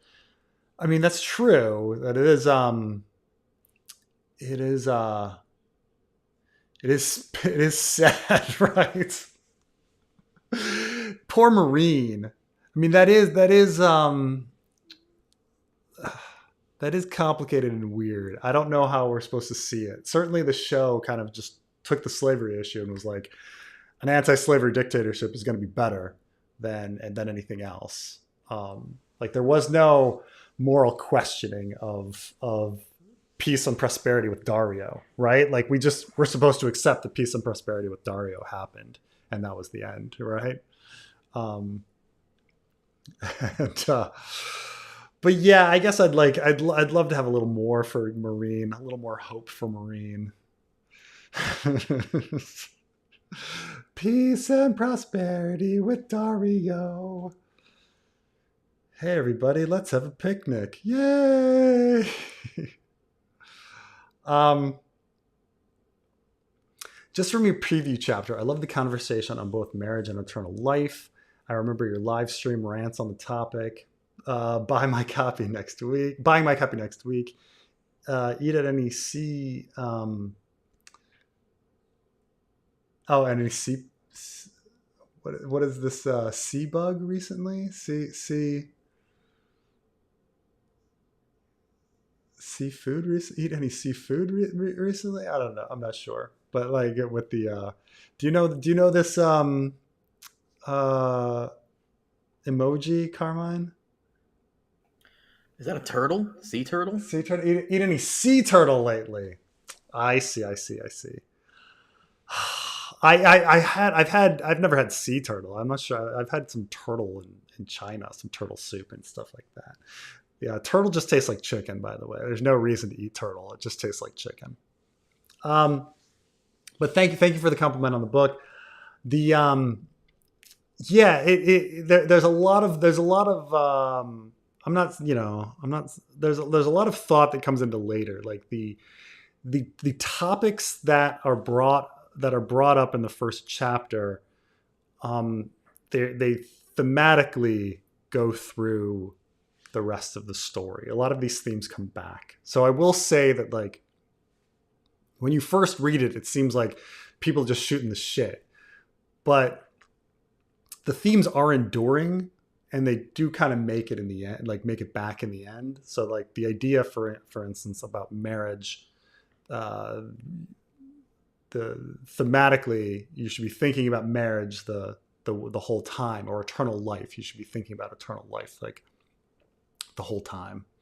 I don't want to like spoil things, but I will say that, like, I do try to keep the ideas going and building on each other as it goes. And so,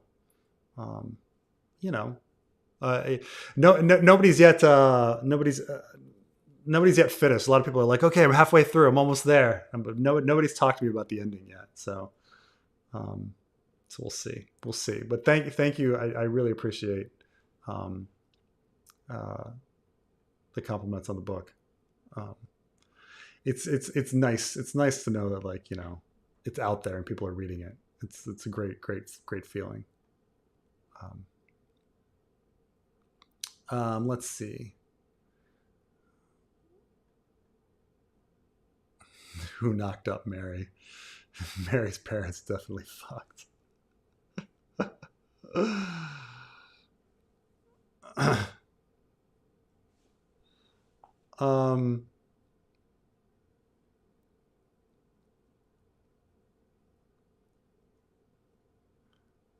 Mila. Oh, is it did I say Mila? What's Mila how do we pronounce Mila Jonovic's? Mila, or am I going to say Mila Jovovich, or is the J silent? Jovovich? I don't know. She made it's just so funny. Oh God. You gotta all fucking watch this. It's only 8 minutes, the Collider interview, but like she interrupts George with like a really good point, and he just ignores her. It's hilarious. Yeah, Jovovich. But it's like my name should be Jakobs. I get it, Okay, it's Jacobs now because my family's been in America for generations. I don't know how um, how long like the Jovovich, like how long it takes for Jovovich to become Jovovich. Um, I have a friend named Jovanka, and she goes by Joe for short, but Jovanka in the long. And you're like, and a lot of people just call her Jovanka, and she kind of hates that, even though she's fine with Joe, but not Jovanka. It's it's all fine. But yes, I mean, look, my name should be Jacobs, but what you gonna do? What you gonna do?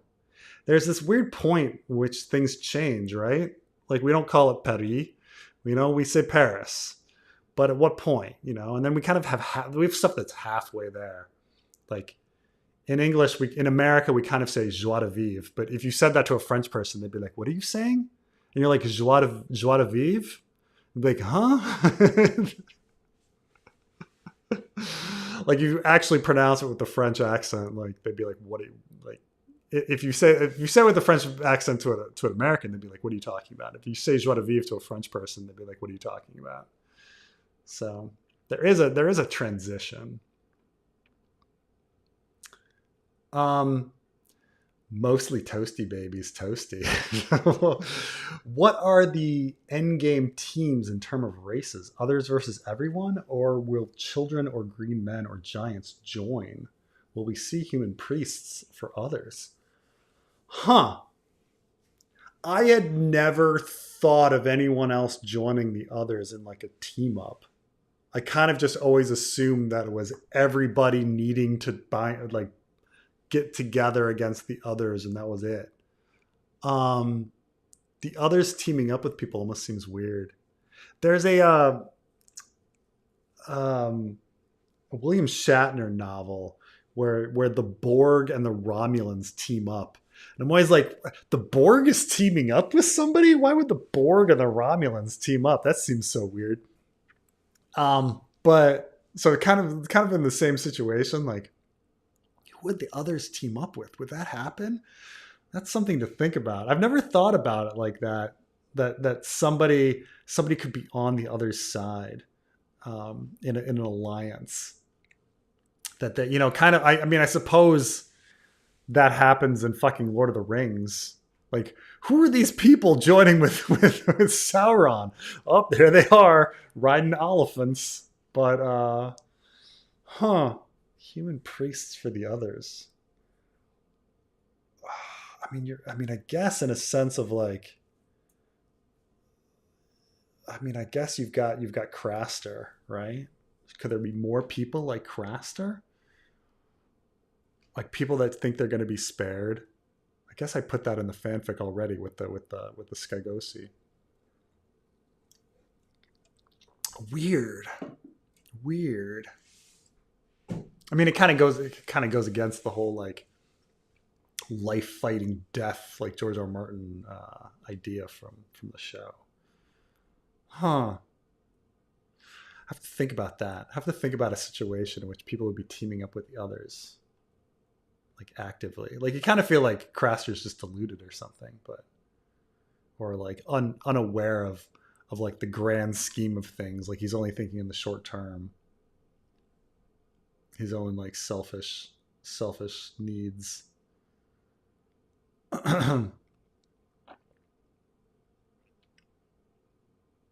um, this is George's restaurant. 2 out of 10. My visit didn't come with a finished copy of The Winds of Winter.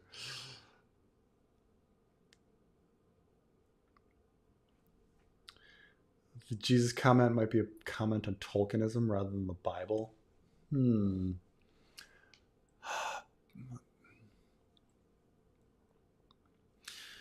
But I mean, Gandalf is JC, right? In that, right? He's the one that guides people to the afterlife. He allows, comes back sinless. I don't know. Is it supposed? Is he? Is John just Gandalf? trying to think if like that works. John as Gandalf.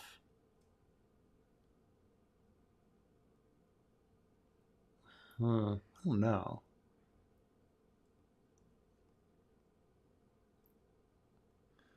Um,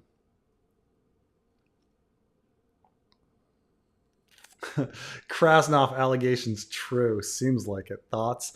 So the Krasnov allegation is that um, Trump is doing things that are like so outrageously pro Russia that people are really baffled. Like, why is he doing this? Like, and so there's a theory that there was this story that the KGB had recruited Trump way back in '89 or something, and that he's an asset for them, or they have some sort of compromising information on him, and something like that's going on.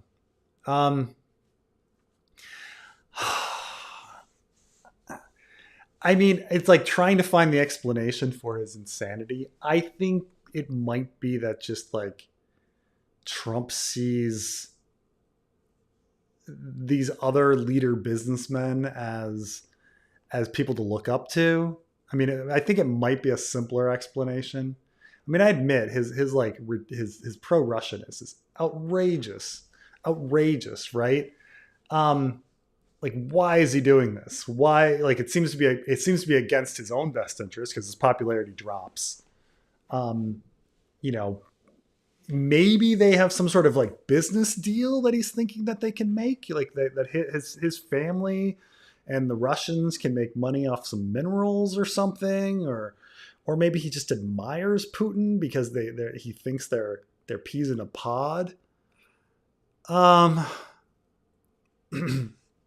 but I don't know what they could have on Trump that like Trump has already been exposed to. Like the stuff that we've already heard about Trump is things that would have sunk so many politicians before him, right? That like he's having sex with porn stars.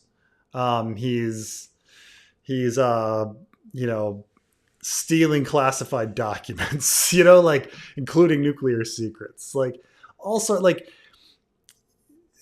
what could they have that's worse than what we already know about him? I don't know. I don't know.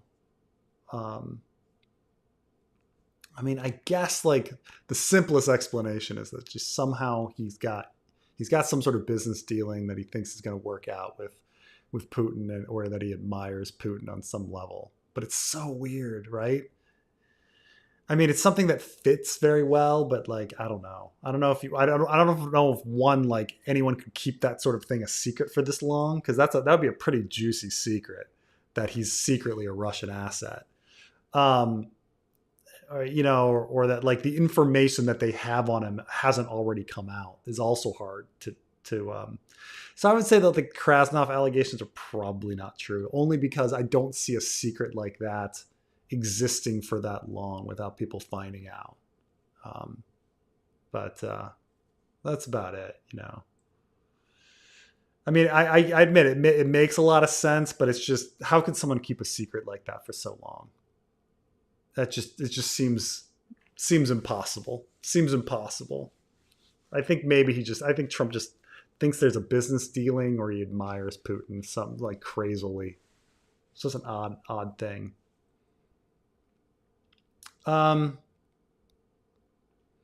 With John, I thought it might be the ice preserving and he miraculously survives the treatment, the hibernation, or is there glamours floating around?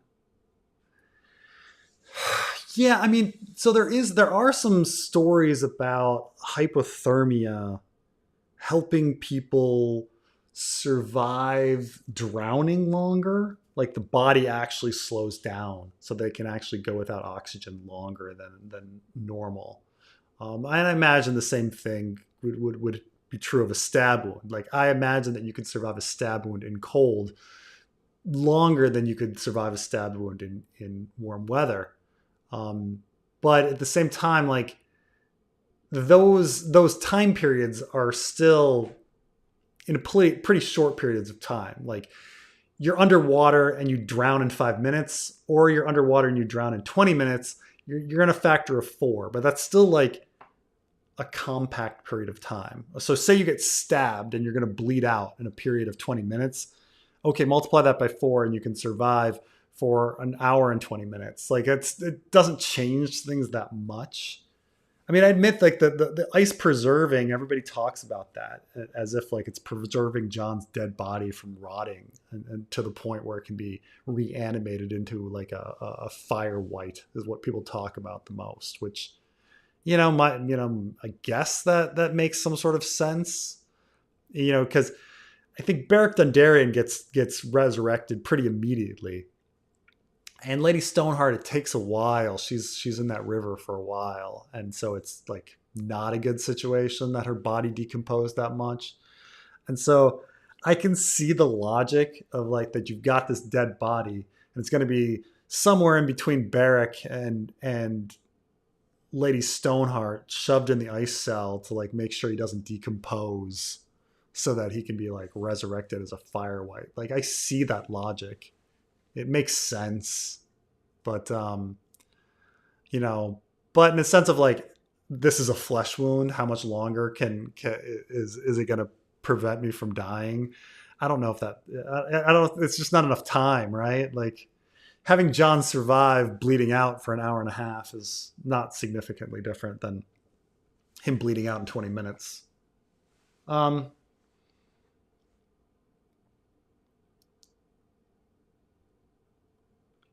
John was supposed to go back wrong, but D&D couldn't do Dark John like with Tyrion.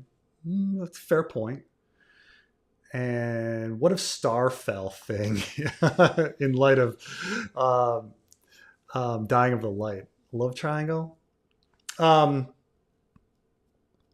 yeah, it's a fair point that that D&D didn't know what to do with a Dark John. Because you're right that Dark Tyrion exists in the book, and D&D just decided to completely not do that. Like they didn't do any of the dark. I mean, besides Tyrion killing his dad and Shay, he doesn't do anything else dark after that. None of the murders, none of the rapes. Like he's none of the trickery. He's he's just good old Tyrion immediately.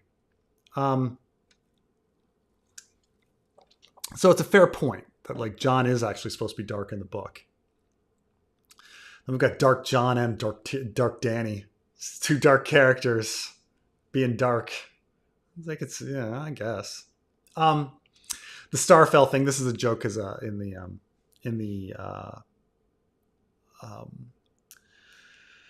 book reviews or the or the book blurbs for A Dance with Dragons, they call Starfall Starfell instead of winter. Winter. It's a combination of Winterfell and Starfall. But what of the love triangles?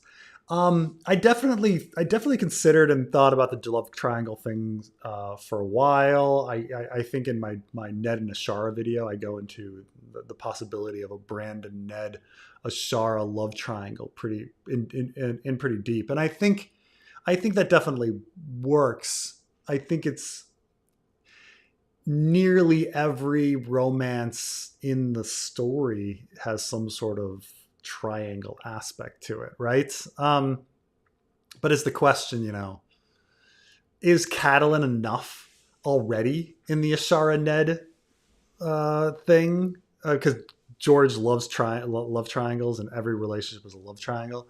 Is Catelyn already that? I don't know. I mean, he's not. He's obviously like not in love with Catelyn at the time.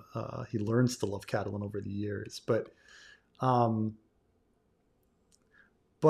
think I think the Brandon Ned Ashara love triangle makes a lot of sense, based on like the weird animosity that Ned has towards his brother, and the dark aspect of Brandon's life and how he's acted, how Lady Dustin describes him, how Brandon has to introduce Ned to Ashara, and he's the one with confidence. And would Ashara Dane really, go for this homely, shy dude.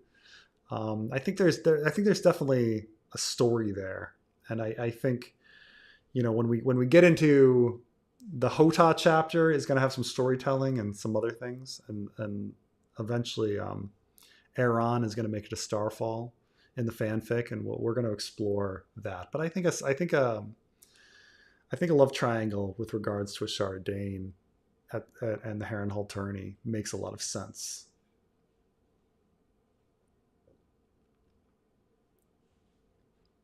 Um,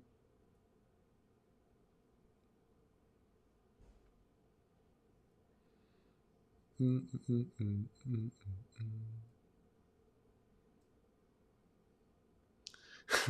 Tell your son you can't stand him. That's the man. That's the manly thing to do. Do you say soccer or football? I'm an American, so I say soccer.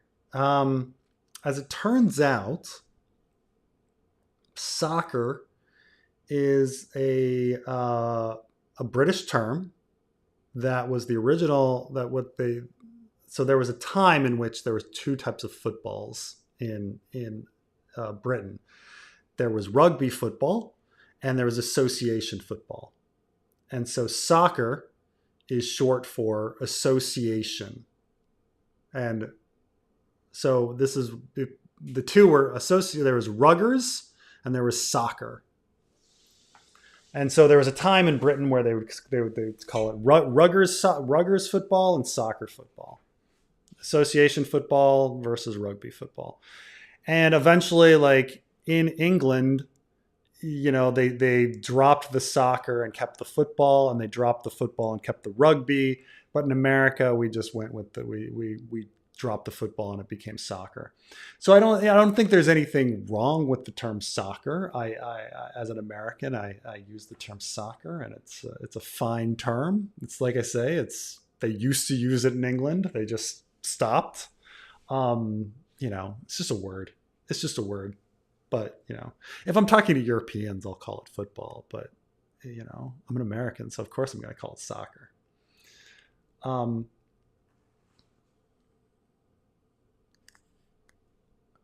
oh, so spake Martin. You think he's dead, do you?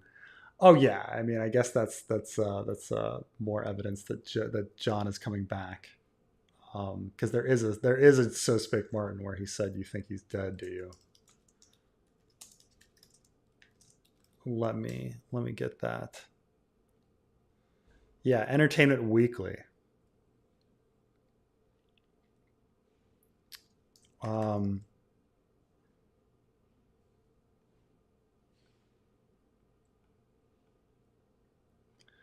he says, "So why did you kill Jon Snow? Oh, you think he's dead, do you?" Yeah. I mean, there's dead like. So here's okay. This is the tough definition of dead, right? Like there's dead permanently and there's dead coming back, right? Like is John dead, meaning he's never coming back, versus like he's dead and he's gonna be resurrected. Um, so I mean I think there's some linguistic things going on there, but um, yeah, I mean to John, because technically Jon Snow is dead at the end of a game of a Dance with Dragons, right? Unless it's just a flesh wound. Um, so that, but it's like they really mean like dead permanently. I mean that's an interesting point that he is dead. You know, Christ was dead for 3 days and he returned. And Messiah always resurrects. Um, ah,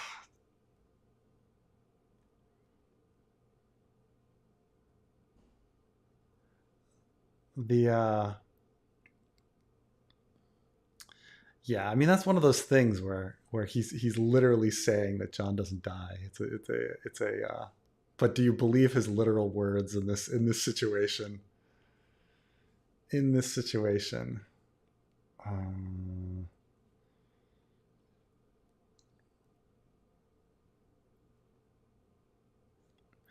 Trump would clearly team up with the others.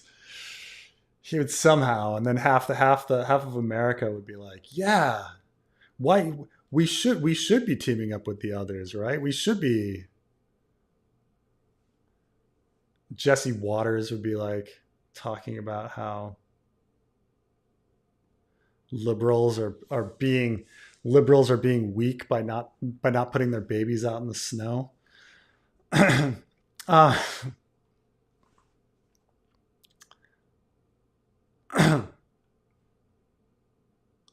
oh, someone mentioned a human priests with the others. What about a priestess to birth ice shadows? Remember the ice Melisandre figurine? Yeah, that's a. So there is this weird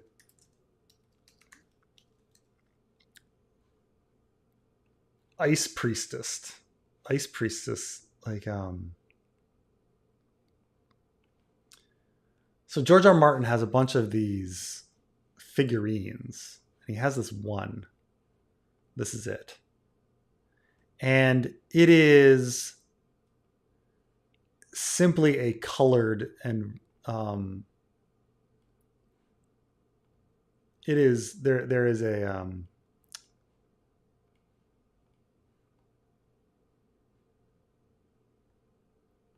it's just a painted version of a Melisandre one, right? It's the exact same one, but just painted differently.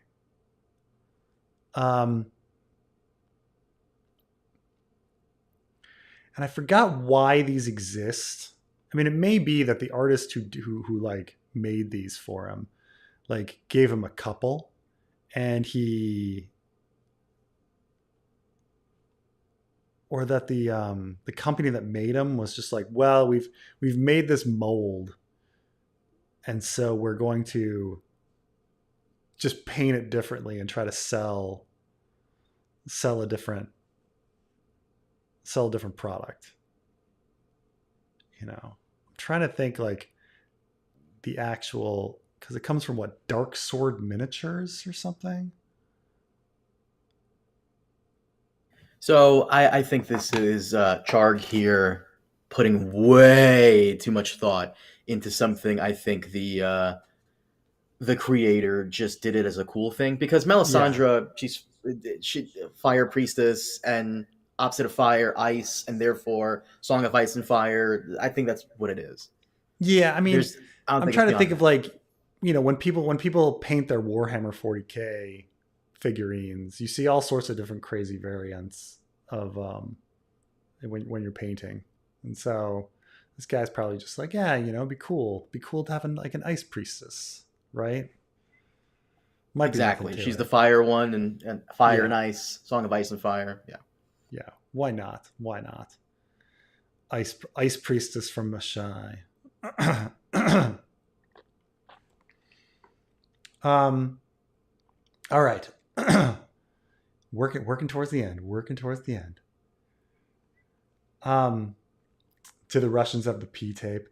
I think even the P tape like would not like. I think no one would care about the P tape. Like he's done so much worse than the P tape that doesn't even fucking matter. Um. Yeah, Trump is just a chauvinist monster. Putin is too. It's not that deep. It's the P the P tape. I don't know if P like at this point like hasn't he already like maybe I don't know, maybe they don't have the P tape. I don't know. There's not, yeah. Would he care about the P tape? He's already had so much bad stuff come out about him.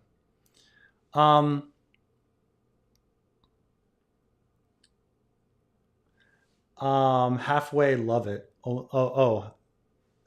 Christian Cree and Aztec. Yes, he's talking about the this is my book. Yes, um, the Kree. One of the characters is Kree, but she's from an alternate universe, and so there's various things that happen in her universe um, that make her a little different. But Key as a character, I mean, she was raised Christian, but she's an atheist. But yes, but yes, the big aspect of the plot is that there's this alternate universe um, where the Kree are the dominant culture in the world. It's funny. I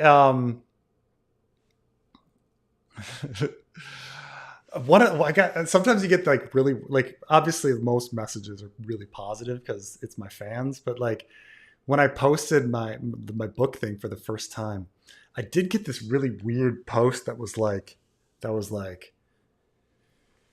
white dude appropriating in like Native American culture or something, and I was just like, wow, not that's not the book at all. Like it's not the book at all. So you can't write about Native American. You can't write about anything other than white people shit. So it's Right, but just what's funny is I'm not writing. I'm kind of not because it's like it's a very different Cree, right? They're not, I'm not writing about um, the Cree of this world. I'm writing about the Cree of a different world. but it doesn't even matter. Like the It idea doesn't that you matter. can't write about anything. Like so what are you always relegated to writing about? Just Right. knights, Vikings, NASCAR, and mac and cheese. That's it. Yeah, That's I the guess only thing. so. It's as far as we go. Yeah. Okay. I also got somebody who was like very offended that that I used the word Indian, and I'm like Indians they call themselves Indians. Like there's nothing offensive about the term Indian. Like it's fine. Someone came to me ready to like argue because they thought your cover was AI, and it's just like What? no, it was not AI. No, my It cover is wasn't. not AI. I But paid this someone. is not like a I Gen can tell you, Z you person can who. read the inside of the artist. I list the artist's name and the I inside know, cover. I know, I know. But this is like one of those like Gen Z woke schools who's like always ready to fight over every little thing. Oh my So god! No, yeah. no, no, no! I paid an artist very well, very handsomely A to little too well, in my opinion. A Carmine's like, little you too paid that well. much? I was like, yeah, I wanted it to be A little nice. too well. I just whatever. But yeah, yeah, yeah. No, I had somebody else angry at me for using the term Indian, even though you know Well, they can Indians fuck call off. themselves Indian. It's a fine word. It reminds me of there's an Office episode where he calls Oscar into his office and he's like, "What's your background?" And Oscar's like, "Well, I'm Mexican." And he's like, "Ooh, do you have any like non-offensive term to like refer to yourself?" And he's like, What are you talking? What's wrong with the term Mexican?" He's like, "Ah." like,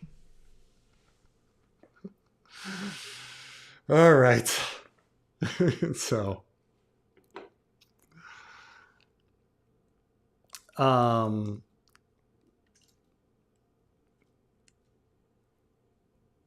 oh, do I have thoughts on Nephilim? The Nephilim are the giants in the Bible. Um, and they're funny because they are a contradiction in the Bible, because the Nephilim are referenced once before the flood during the antediluvian period and once after the flood. And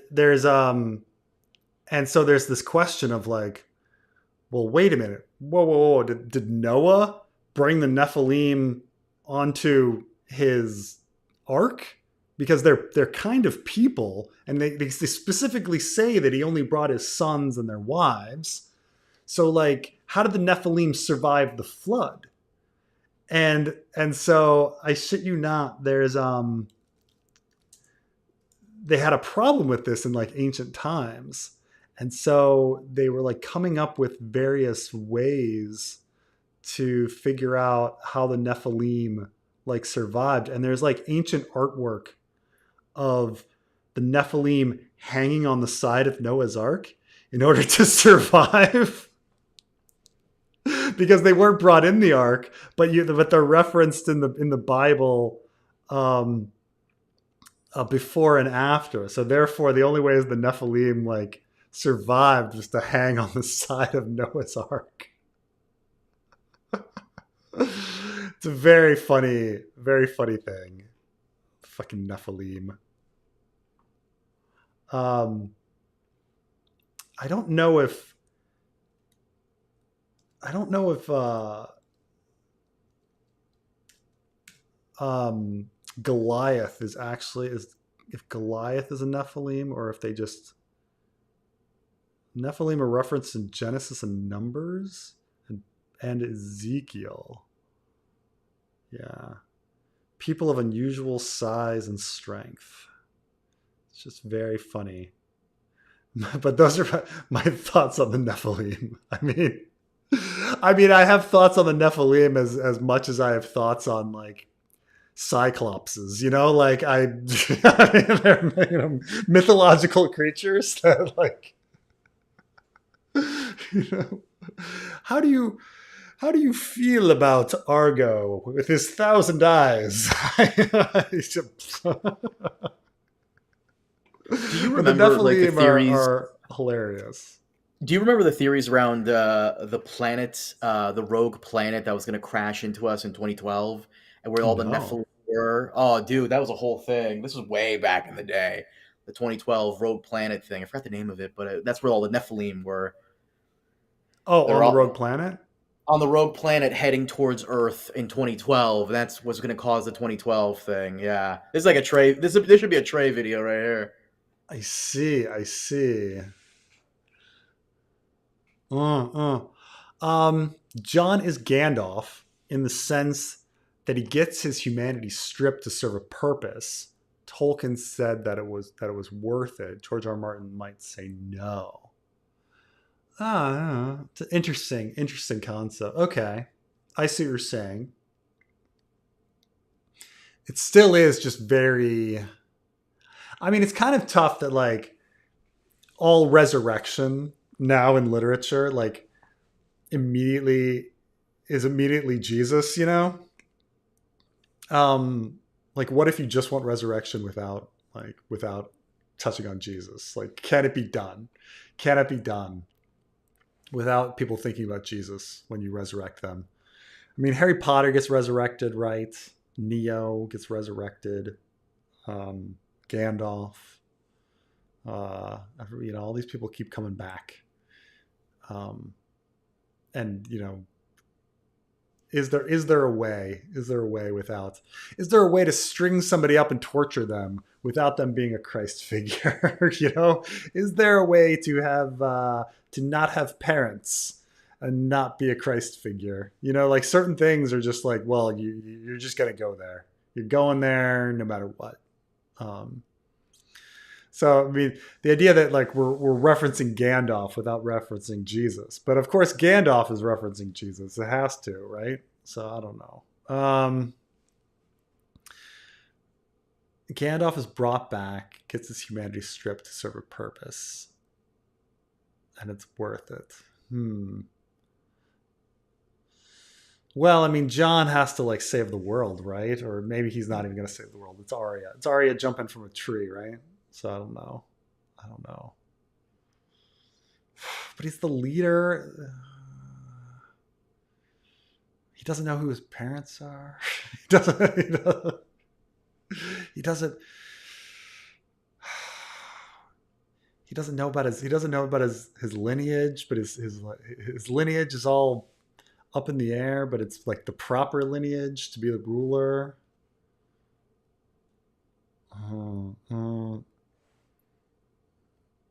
I don't know. It's pretty hard. It's pretty hard to convince somebody that John isn't trying to be Jesus for the resurrection.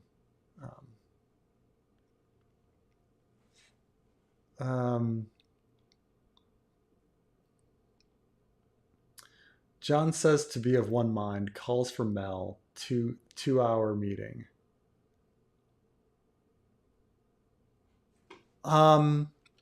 Yeah, and so we're talking about in John 13, John has a bunch of meetings with Tormund, where they get like wine and they like try to talk things through, and you really don't know like the details of things, but they're somehow of one mind, and we're like, what are they talking about for that long? um I mean, I guess they do some minor things, like they swap their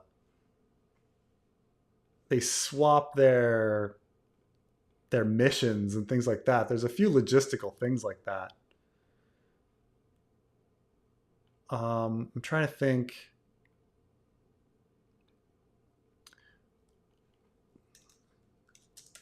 They had to be of one mind. Let's get this again.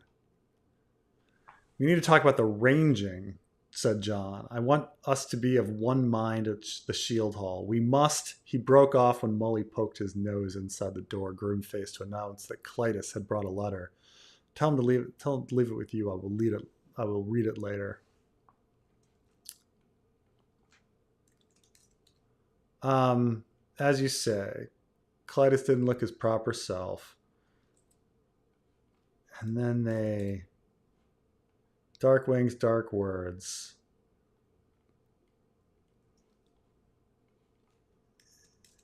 And then they... Never drink with a Dornishman when the moon is full. Is this the... When's the... I'm trying to think of the... Mully added his two groats.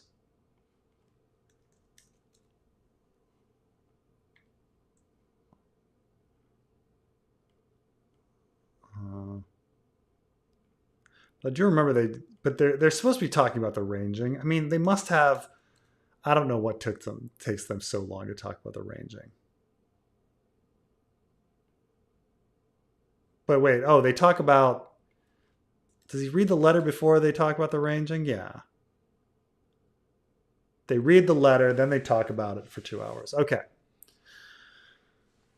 So the idea being what? That what John proposes is not that complicated, and that their 2 hours is about something else, that John is going to fake his death and things like that. I think if they were going to be doing something complicated and nefarious, like John faking his death or doing something complicated, he wouldn't have been drinking. I think the fact that John drinks and drinks heavily in that scene is probably not a sign that they're doing something like dangerous, like faking one's death. Because I don't think anyone would do that, especially Jon Snow.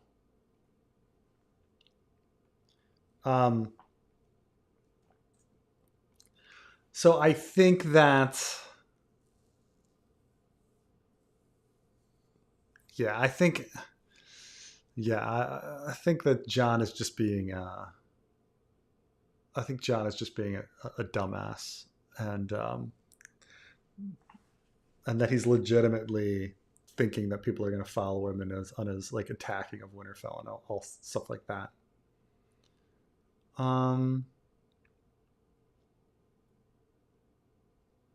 Mayhaps Trump is trying to repeat Nixon's move to create an edge between Russia and China. I think we need to, like, all of us need to stop thinking that there's logic to Trump. He's just a fucking idiot. Like there's no 5D chess. There's no master plan. He's just an old fucking idiot. Like, if you've seen him speak recently, you can tell that his mind is gone because he's an old man. He's nuts, and so let's just accept that he's fucking nuts. You know, I don't think there's anything mysterious about it anymore. Like, he's really fucking gone if you've seen him.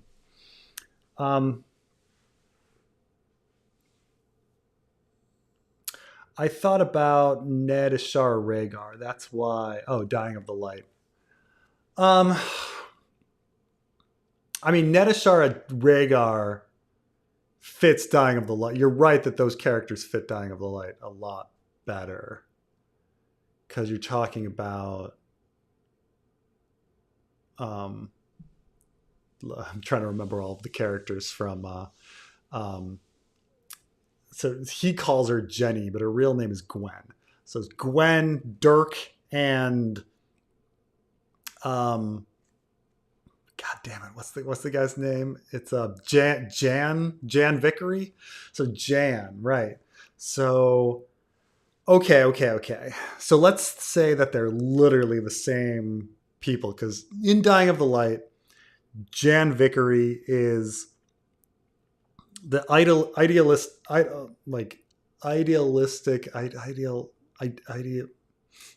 he's how am I not pronouncing this right? Idealistic. He's the idealistic guy who wants to reform society, just like Rhaegar, um, but is up against like the horrible bureaucracy and is a bit naive.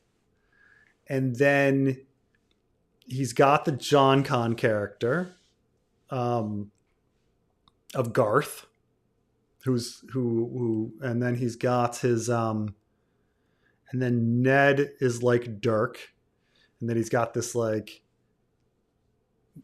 relationship with his ex, who could be like Gwen, could be like Ashara. So like the idea is that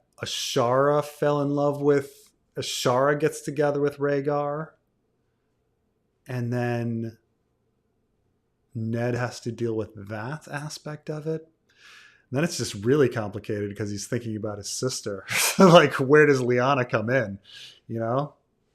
Um, where does Lyanna come into that formula? Like, if the love triangle is Rhaegar, Ned, Ashara, and then he would be just utterly shocked. Like, why is he kidnapping Lyanna? This doesn't make any sense. Like, he would just be so puzzled by the whole thing. I mean, I get it. I understand what you're saying. Like, because that's the personality matches, the character matches. But man, I'd just be like, Ned would be so confused. He'd be utterly confused. Like, what was Rhaegar doing? If the triangle is Rhaegar, oh, I'm like reinterpreting the entire. I'm trying to think about the Harrenhal tourney from that perspective. Like Ashara's like, I'm gonna get with Rhaegar now, and he's like, ugh, that hurts, but I understand. And then he like kidnaps his sister. It's like, what? Where did that fucking come from? Fucking hey.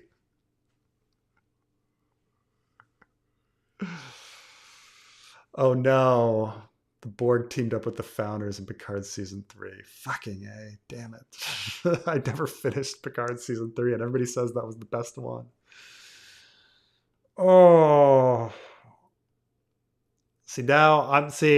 When I put out the Hota chapter call and there's like stories about like somebody's going to tell a story about Harrenhal.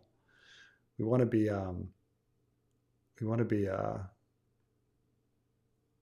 want to hear some interesting ideas on what the hell is up with Ashara Dane. Oh, I could see the others teaming up with the Faceless Men. That would be also interesting. Like, where are they getting these coins? Where are they gonna? How would the others communicate with the Faceless Men though? Like, would like an other like come into the House of Black and White? All the candles would go out. Be like, here's my coin. Like, what is this coin? It's made of crystal and it's very cold. Like Arya finds this coin and like bites it and like sticks to her tongue. She's like, ah, like she's blind.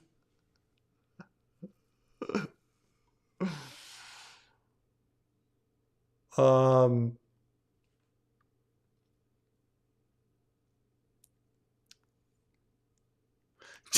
John is still alive because people remember him.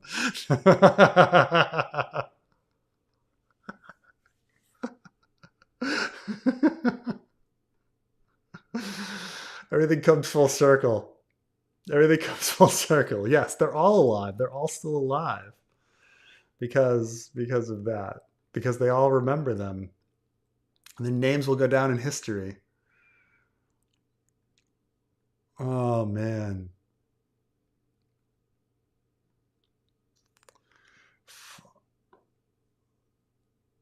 Oh yeah, it's true. Fox would turn the P tape around and claim that the libs were are kink shaming bigots. Yeah, it's true. It's always one of the lamest. The lamest thing is when they're like, "You liberals are intolerant of people with different ways of thinking," and you're like, "Oh God, oh you so got us, you so got us." um, I would like to see a more aggressive version of Danny in one of the free cities, lead a slave rebellion, exile the surfing master, crown himself king, um, keep half the city's wealth for himself.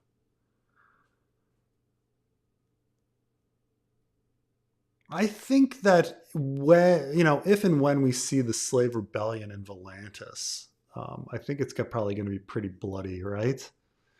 Um,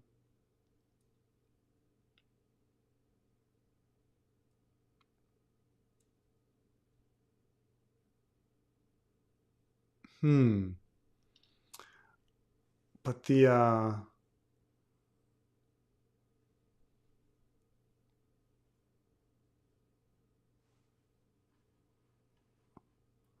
I'm not sure what the surfing master is. I'm a little confused by that. But I do think maybe each of these stories would have a different different tale. Maybe only one of the cities, maybe Marine doesn't. Maybe in the end it's like Astapor that has hope, you know? Astapor starts from new and they're like, huh, maybe that's not gonna work. We'll see. Oh, become the wealthiest man in the world and give the other half to the freed slaves, buying their loyalty. Well, that's true. That could happen too. But then we're all slaves again, slaves to the capitalism and the money. Um,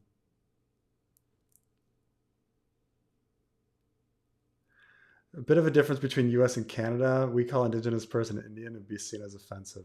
I know plenty of First Nation Canadians, and they call themselves Indian. So I don't know what you're fucking talking about. All right, Who the like fuck said that? Is that a 51st stater over there? Hey, buddy, relax, all right? but I mean, I don't. The thing is I think like among white people, maybe if you use the term, like the thing is I think there's often a misunderstanding of what's like going on among white people and the terms that white people are using versus what people in the tribal communities use. Like I specifically know Canadian First Nations. I specifically the reason this book has a Cree woman in it is I know a Cree woman and I'm friends with a Cree woman. Okay, so it's just like it's so odd. Um, I mean, every person's different. I'm sure there's people out there that think things are offensive, and there's people that think things are fine. But to have this like blanket idea that somehow all Canadian First Nation people find the term Indian offensive, I just don't believe that. Like, I don't believe that like a million people all have the same opinion on something, especially when I know a Cree person that thinks the word Indian is fine. So it's just really odd. I mean, one could argue, oh, a generational thing. A 40-year-old woman or whatever, and among the youth or something. But like, it's just not. It's just an odd thing. Like, I really do question. Like, who are you talking to? White people? Have you gone and talked to like First Nation people in Canada and come up with that? And have you done a survey? Has there been a survey? like have you done a poll? Because these polls have been done in America, and you know, according to the polls in America, American Indian is still the most preferred term, despite white people loving the term American Indian. Though the term Indigenous is growing in popularity, but so there's problems with all of these terms. and everybody has their own like different opinions about them. I mean, we're diverse people, but yeah, I don't believe. Yeah, I mean, it's just I specifically know Canadian First Nation people. It's just like, all right. Um,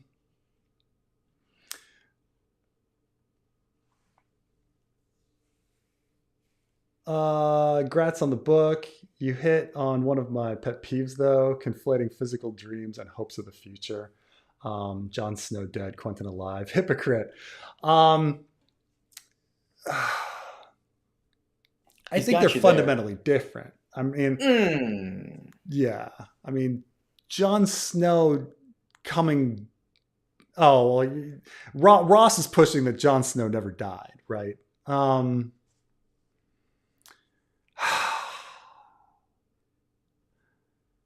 all right, fine. I will concede that we don't have any full evidence that Jon Snow is dead. No.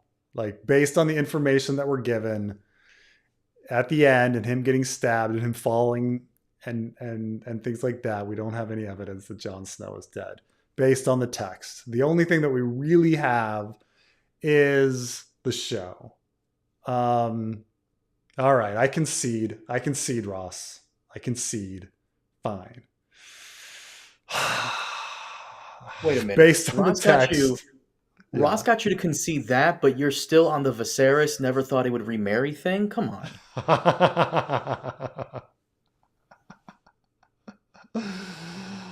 Yeah, yeah, yeah. I'm boycotting the channel now that I've heard the term Mexican. How many wings can you eat? Favorite sauce?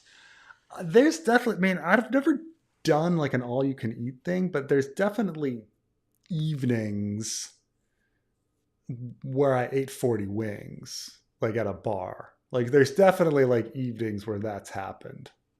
Um, I don't know if I've ever like had a contest to see how many wings I could eat.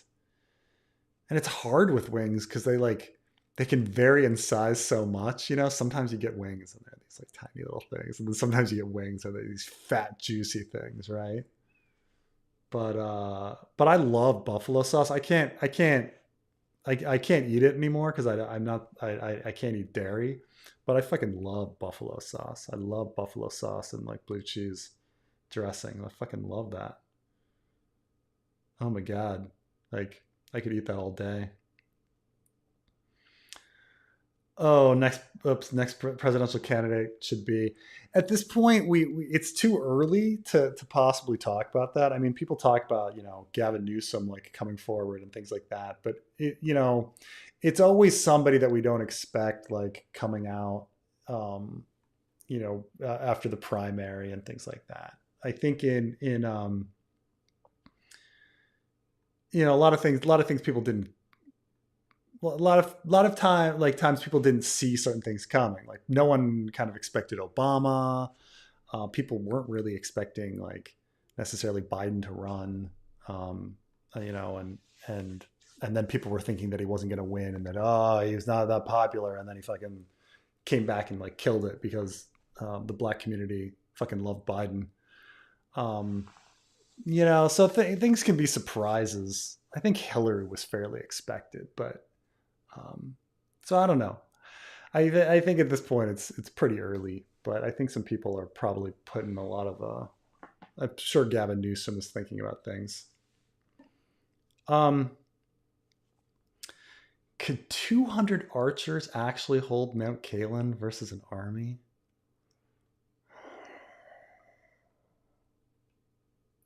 I mean,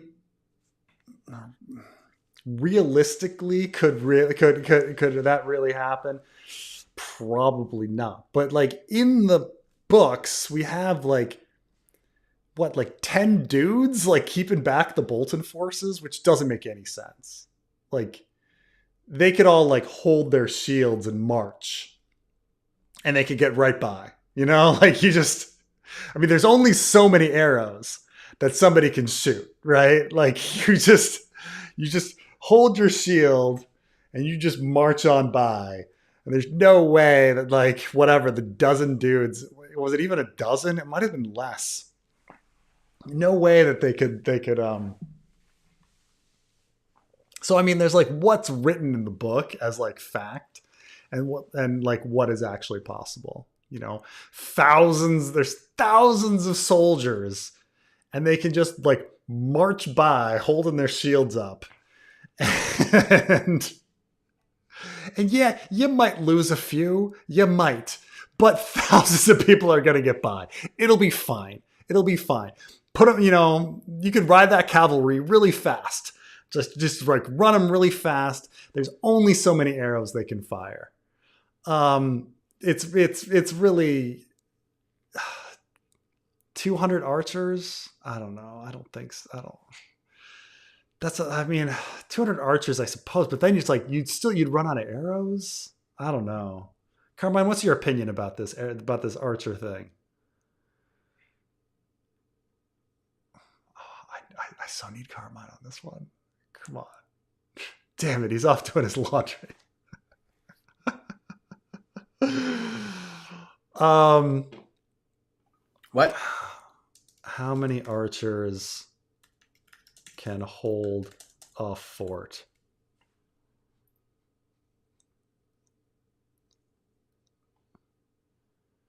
If you want max bow range 300 meters, cavalry charge 300 meters. Oh, this is them trying to take the fort. I'm just talking about like running by.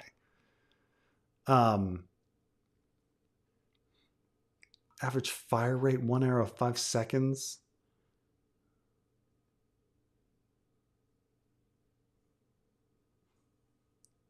That's the thing.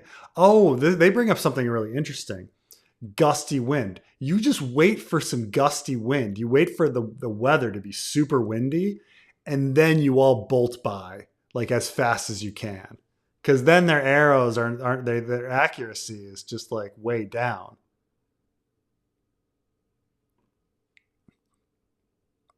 Yeah. And you're gonna run out of arrows and Yeah, things like that. that's true.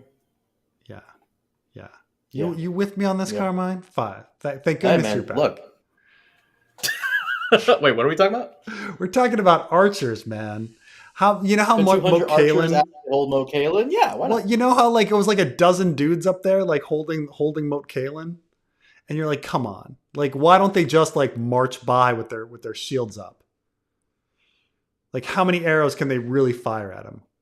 Which army are we talking about? The Ironborn? I'm talking about the Boltons. There was like 5,000 Oh, the Boltons. Boltons? Yeah. Hmm. Could 200 hold? I mean, it's gonna sound so stupid, but I love playing Shogun 2, Total War Shogun 2, and Uh-huh. I could definitely hold a castle with a couple hundred archers against Right, but 5,000 people, no problem. they have like infinite arrows and they have like perfect shots and stuff like that. In my game? Um like in video Or are you talking games. about In real No, no, life. no, In real no, no, life, no. first of all, it's hard for me to believe that the King's Road passes that close to Moat Kalen.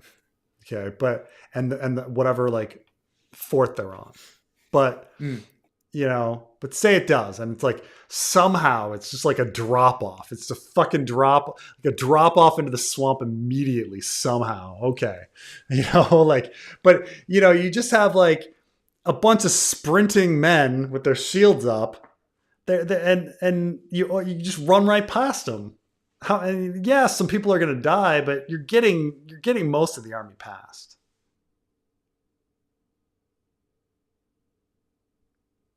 Like there's only so many arrows and so much accuracy and so much range that an archer is going to have.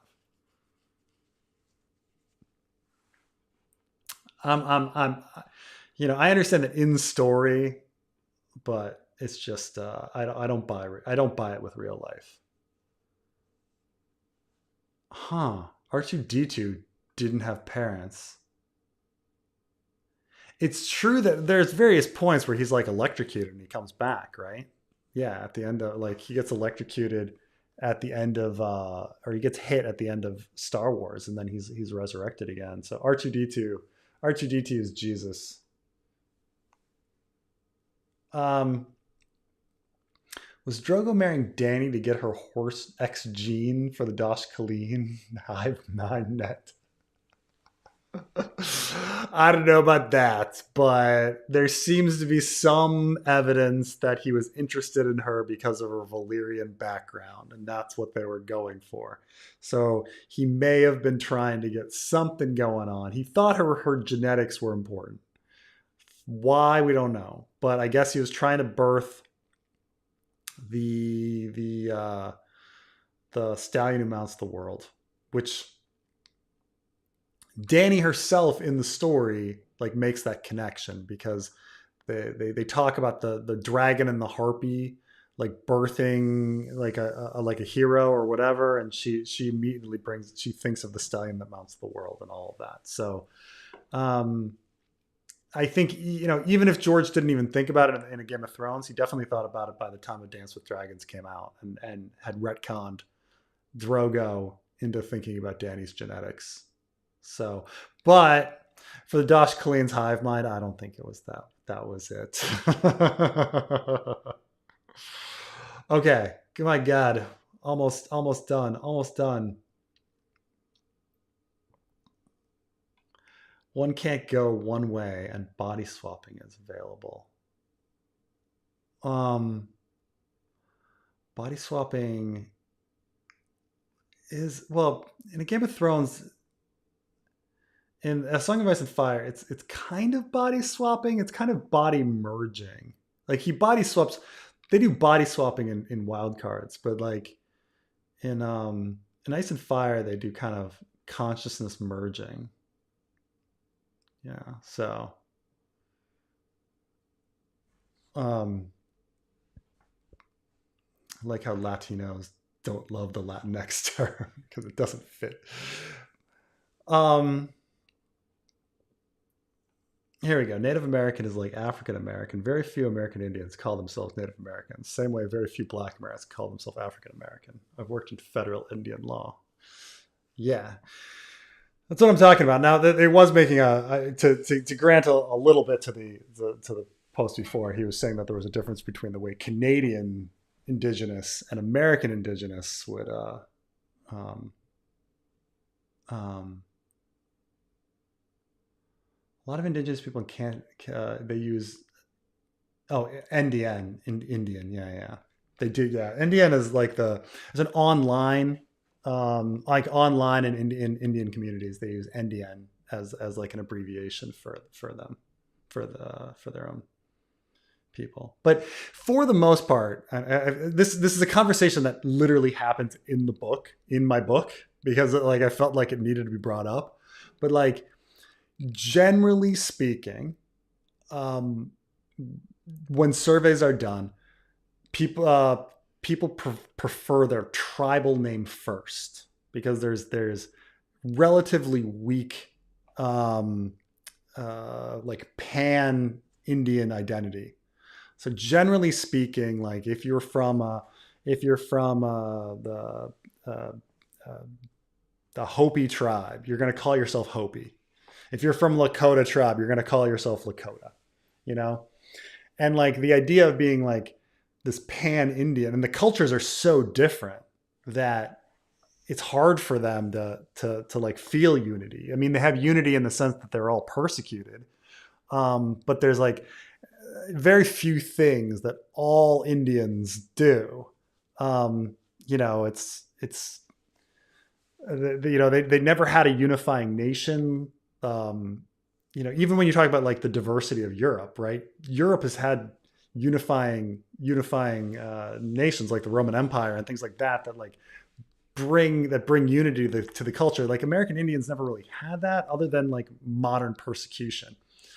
And so the differences between tribe and tribe is so much, and so they tend to go by their tribal name first and foremost, and then they have like different opinions. You will find people that prefer Native American. You will find people that prefer Indigenous. You will prefer find people that used American Indian, but like it all depends. But generally speaking, American Indian tends to win the after tribal name. American Indian tends to win the surveys, but it's everybody has their individual preferences. But I love this. Hi, why is there a Kaaba on your book poster? You got to read the book, man. You got to read the book. Like if I explain like why there's a Kaaba there, like there's a blurb on the back too. Like you can read the blurb, but like it's like there's a story, and if I talk about the story, I spoil the book. But um, yeah, here we go. As a First Nation Canadian, I prefer Indigenous, but not offended by Indian. Thank you, Stephanie. There we go. But yes, but you know, for Stephanie, a Cree, who the Cree today are mostly in Canada, but a Cree is one of the two main characters of the book. Um, oh, careful for the terms in South and Central America. I think okay, I do think that in some South and Central American nations and communities, they might find a term offensive, but I think I have heard that. But I think it depends on like where, you know, obviously. um,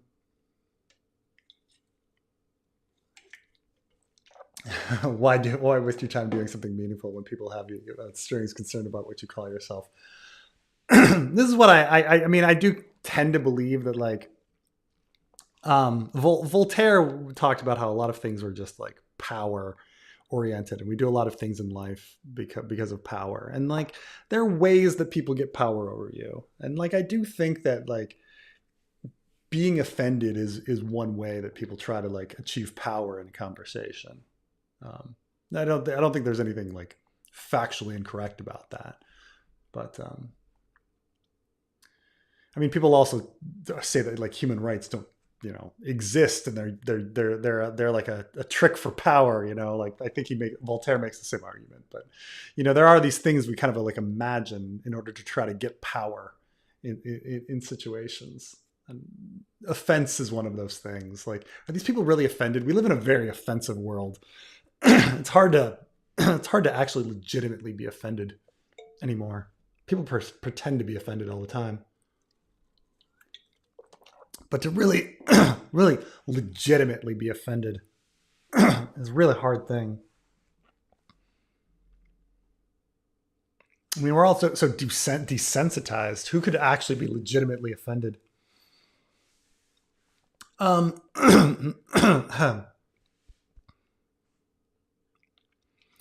are the chances George R. R. Martin drops the plot importance of the Isle of Faces, Heart of Winter, Dane's Sword Dawn, etc., that was seeded in book one? I do not think George knows what happened at Starfall. I legitimately do not think he does. I think he mystery boxed that, and he doesn't know what it was. And I think one of the things that shows that he mystery boxed this is when Carmine and I recently went over these blurbs for the different books, and there was a blurb for Dance with Dragons before it came out that mentioned that it was Danny for Feast. For Feast. Before it was split into Dance, yeah. Yeah, that it was going to include Danny would discover secrets about Starfell and her father that would change everything, you know, or something like that, right? I forgot the exact words, and we did have that, like the Barristan does think about it in the end, like that there was some Starfall stuff that was brought up about like Ashara's stillborn baby and things like that. But like, we didn't really get anything though. We didn't get anything firm. We didn't find out anything with regards to Starfall. I don't think George figured it out. I think he mystery boxed it and then hasn't come up with a good mystery yet. But that's my guess on it. So I don't think he can even like accidentally reveal everything. Or like, or act, I don't. I think Or he mystery boxed Isle of Faces too, and is not sure about it. I don't know. or What do you he think? left maybe he left some of it behind because we got the Dark Star plot, so Hmm. maybe there's something there. Um. Admit it, Preston. You got your idea for your book from that one Family Guy episode where Native Americans took over the world. I haven't seen that episode, but my book idea came from like 10 years ago, and I'm also like, I'm I actually really hate the fact that like in the past 10 years like multiversal stories like have totally taken over. And so like at the time when I like, it's not that alternate universes hadn't been used or whatever in fiction, but it was like a little more original when I conceived of the idea a decade ago, um than today. But no, I hadn't seen any. I'm not saying that like it's like a novel idea, but I hadn't seen any Family Guy episode or things like that. I just, um the I mean, sometime we'll talk about it when people have like read the book, and I don't want to kind of like spoil things, but like in conception of the book, the Cree friend I have, the Canadian friend who I have that's Cree, we were once sitting around shooting the shit, and she was like, it would be a great story if there was a story that just involved like an Indian who came to Egypt, and there's no white people in the whole story. It was just about an Indian who like makes it to Egypt and has adventures. Like that would be an interesting like story. And I like thought about that, and I was like, huh, that's a crazy book idea. Like, because you always have these stories of like the white guy that like, like Shogun, right? Like Carmine, like Shogun is the white guy makes it to Japan, like historical fiction kind of story. It's always the white guy going to another country. And so she was like, it would be pretty interesting if there was a story where it's just an Indian guy who makes it to Egypt. And I was like, huh, that's an interesting idea. Um, but in practice, I didn't really know enough about Indians. Like I didn't, and so I couldn't really write that book. And so, the book I have is the book that I could write about like what I know. By the way, there's this French movie I saw where somebody has a sidekick character who's an American Indian, and he's like has all these martial arts abilities, and I'm just like, what? It was such a weird idea of like how the French saw American Indians, that they would have like crazy martial arts abilities. But I forgot the movie. Um, That sounds cool as fuck. I What? know, but he's like not even the main character. I'm trying to think. French movie, Indian martial arts. Brotherhood of the Wolf? When did this come out?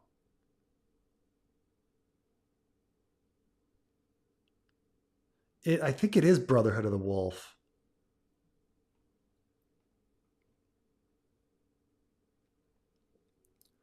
Um,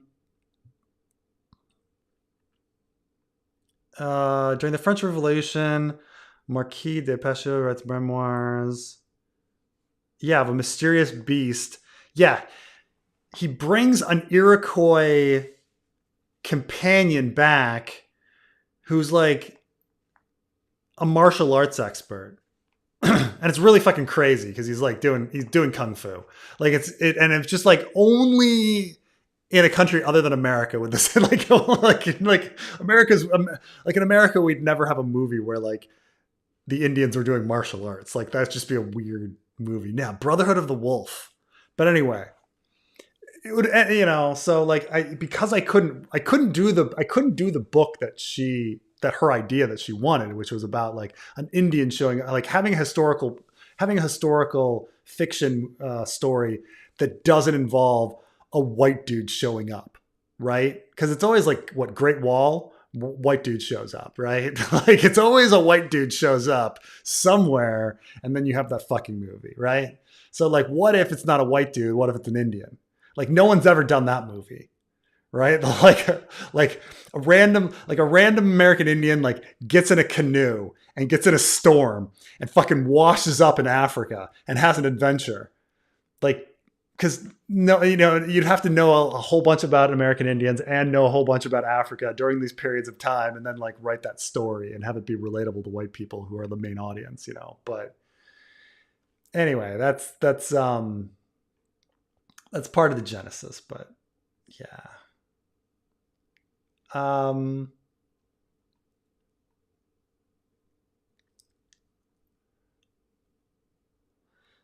Vylar is the hooded man.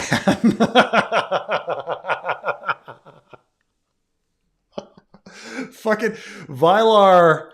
Oh my god. Next time we do Berserk with the boys, I'm gonna be talking about Vylar the whole time, man.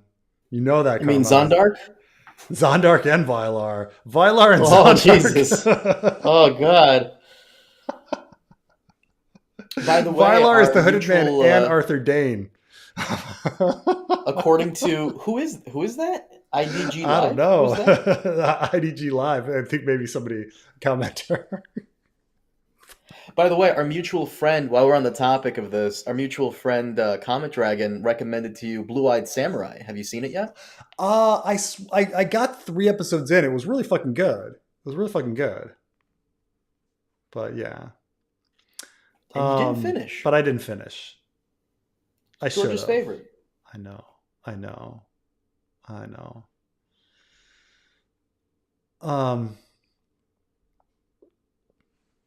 An Indian American and an American Indian have a child together. What do you call it? Um, there's a, I think there's, I made a joke because so in East Africa, there's a whole bunch of there's a fairly large Indian community. So there's this idea that like if you're an East African Indian and you come to America, you're American Indian, you're Indian American, you're African American, you're you're Asian American. You're a lot of things at once if you're one of these East African Indians that comes to America, you know. Um okay, I've got to oh I heard Vylar went MAGA now. Oh no, works for Doge. Vylar 2028. I guess he is a rapist. But then again, do you think it was voluntary? Here's another gross fucking thing. Was it voluntary? Or did the guards have a choice? Because now it's like, it's almost double rape, right? Because Tywin ordered, right? He ordered? Or no, did he give her to, did they say he gave her to the barracks, or did he order the barracks? That's the question. And let me get the exact.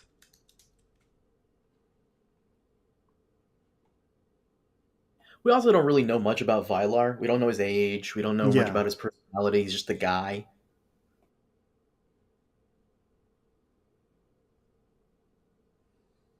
Oh, he gave her to the guards.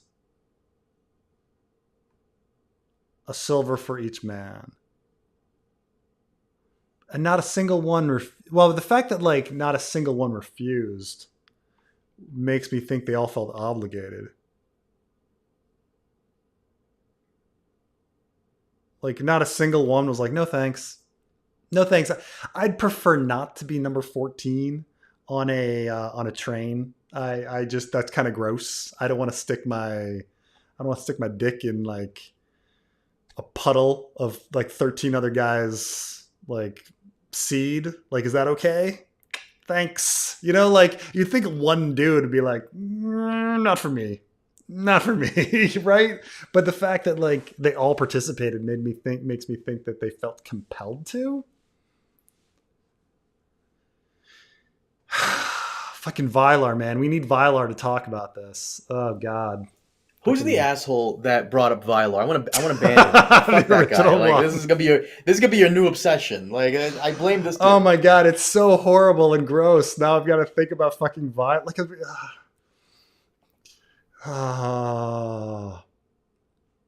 somehow we've changed the subject. It's like no longer about the trauma of Taisha. It's about the trauma of the Barrack guards. Oh Jesus. How Oh fuck. horrible. Oh god. Uh, okay. All right. Almost to the end. And then I can finally go to bed. Okay. All right. Oh, no. God, stop. Bail is the only evidence I see for R plus equals J, but women fell from tower, which is clearly Ashara, not Liana. That's true. George R. Martin leaving out Rhaegar plus Ashara equals Daenerys theory. Also think Rey captured Lyanna for Arthur to create Jon. Dawn equals Lightbringer. Oof, these complicated. I don't even know if we're talking about love triangles anymore. But maternity paternity triangles. I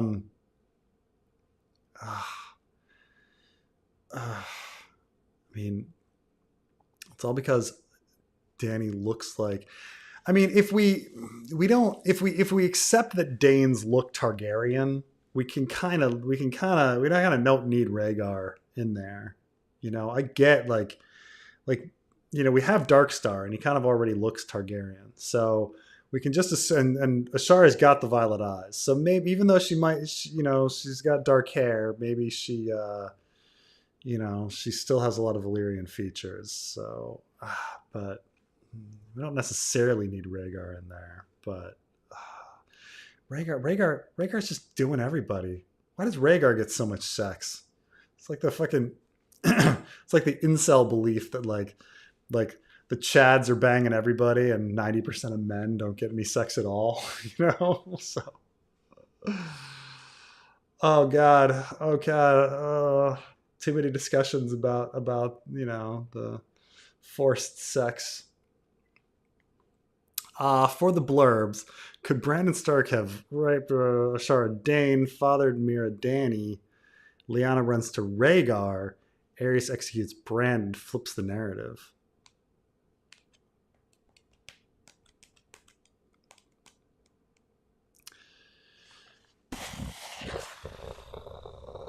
That does completely flip the narrative.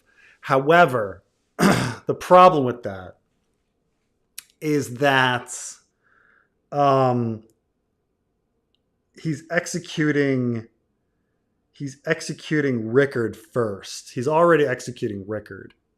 And if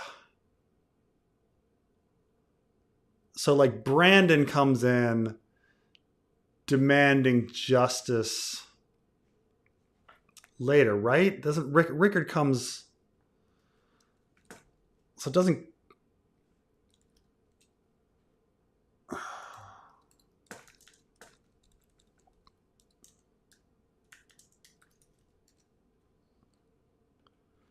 Trying to get this order right.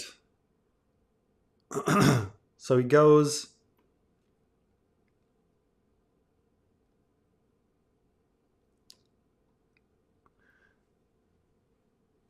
Okay, so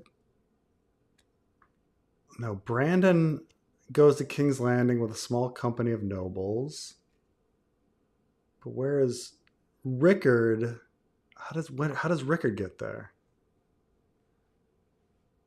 The news of Lyanna's abandonment. Brandon went to King's Landing, a small company of nobles, was imprisoned. Okay. On the charge of conspiring against the crown. Aerys summons Rickard.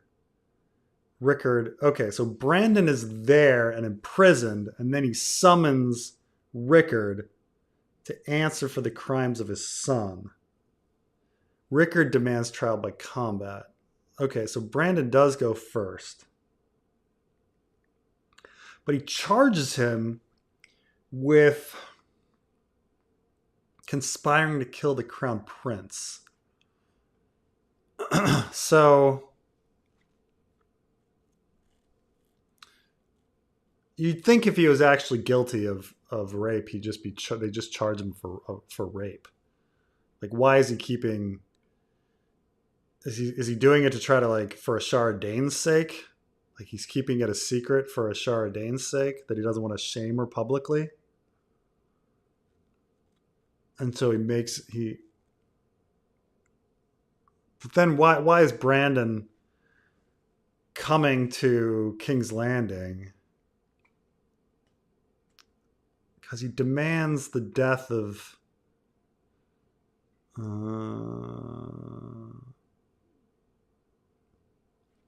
I mean, we wouldn't have motivation for why Brandon would go storming into King's Landing if he's the one that's guilty. Unless he's, like, demanding, he's not really angry about, like, Lyanna. Lyanna is kidnapped.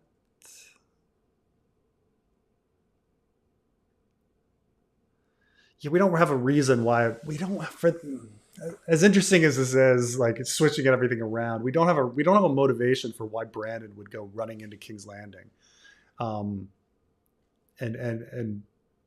at this during this situation, especially when he's just in the wrong. Anyway, thank you, Financial Lad, and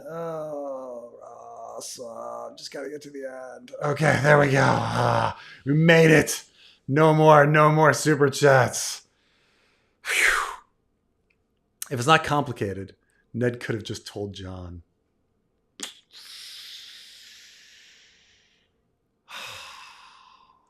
I mean, that's an interesting point. Like, he's just like, let me explain, John.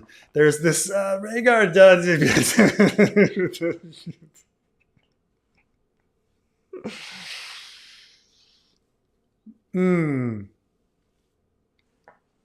Does he fear John would try to? I don't know what John would try to do. That's the thing, is what would have John done had Ned told him that you are the son of Rhaegar and Lyanna? Like, what would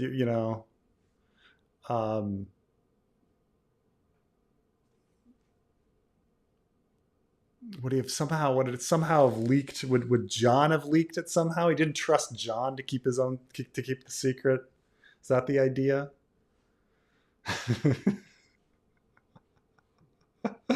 I like this. Did he explain yet why John Resurrection is a lame idea? 3 hours ago. Okay. I mean, I think we want an interesting, emotional, like, original idea on, like, the whole deal with, like, what secret is at Starfall and what's the deal with John's, like, parentage and all of this. And that's why, well, it's like, I'll leave it up to the fanfic for people to come up with their neat little story on what the what Dark Star and what the septas of Old Town have heard, and what they think. It would be somebody's got to have a good idea that'll fit through. I don't know. We shall see. It's almost like it's built up so long that nothing will satisfy. Well, nothing will ever satisfy. No theory is the best theory. Exactly. Carmine, anything else before we close it up? No. Other than Collider putting out a article, just as you started, about how George is saying he needs to get back to finishing the books. It's the one thing in his life he has complete control of, and he kind of does some snark against House of the Dragon a little bit. There's just a teeny tiny bit, like even though in that Collider interview he said that, like, no, this is another one. Oh, okay, okay. I think maybe this is what you mind if I read it real quick? Sure, sure, sure. So he goes, there's always the books, and I'm aware that people think that, but no, I have to get back. I have to finish the books. But it's the one thing I'm completely in control of. There's no budget limitations, and there's no other executives on the studio side that I have to please or other writers with different views. It's true. Maybe I'm reading too much into it, but it's a little bit of snark, just a It's a little bit of teeny tiny snark. bit. There's a little bit of It's a bee's snark. dick of snark, just a little bit. Yeah, yeah, yeah, yeah. Yeah, yeah. Man, oh man. Anything? What else is going on in your life? Anything we need to announce to people before signing off? No, other than no, the only thing that's really going on is this. My buddy Preston put out a book, "The Dreams I of know, I Ghosts and know. Indians." Oh, I'm sorry, Native Americans. It's out now on Amazon. It's out on Yes, Amazon. yes. I, Please leave a link. yes. Sour Belly. It always goes by so fast. I guess so. Three and a half hours just go by. And then top seven works besides the Song of Ice and Fire. Glass Candle, or not Glass Candle, Glass Flower. Glass Flower is a really fucking great story. You got to read Meat House Man. You've got to read A Song for Leah. You got to read Sand Kings. Um, those are some top ones. Have you read anything, George? Carmine, I called you George. That you really Yes. I did like In the House of the Worm. I wish it was a little Yeah, in the longer House of the though. Worm is interesting. Yeah, it's a good one. It's dark, very dark. Did you mention Song for Leah yet? Yeah, Song for Leah. Um, um, I think this Tower of Ashes and maybe When Morning Comes Mistfall would be it. I think that's a good that's good. I would say Glass Flower, Song for Leah, Sand Kings, When Morning Comes Mistfall, This Tower of Ashes, Meat House Man, and you had added um what you add besides you added Armageddon Rag, Fever no Dream, no. Men of Greywater Station. Some people like Men of Man. Oh, and Seven Times Never Kill Man is definitely worth a read for its influence on A Song of Ice and Fire. Yeah, you should definitely read that just for the influence on. But yeah, there's some good ones. Anyway, thank you everyone, and I'll talk to you guys soon. I'll see you guys next time. Bye.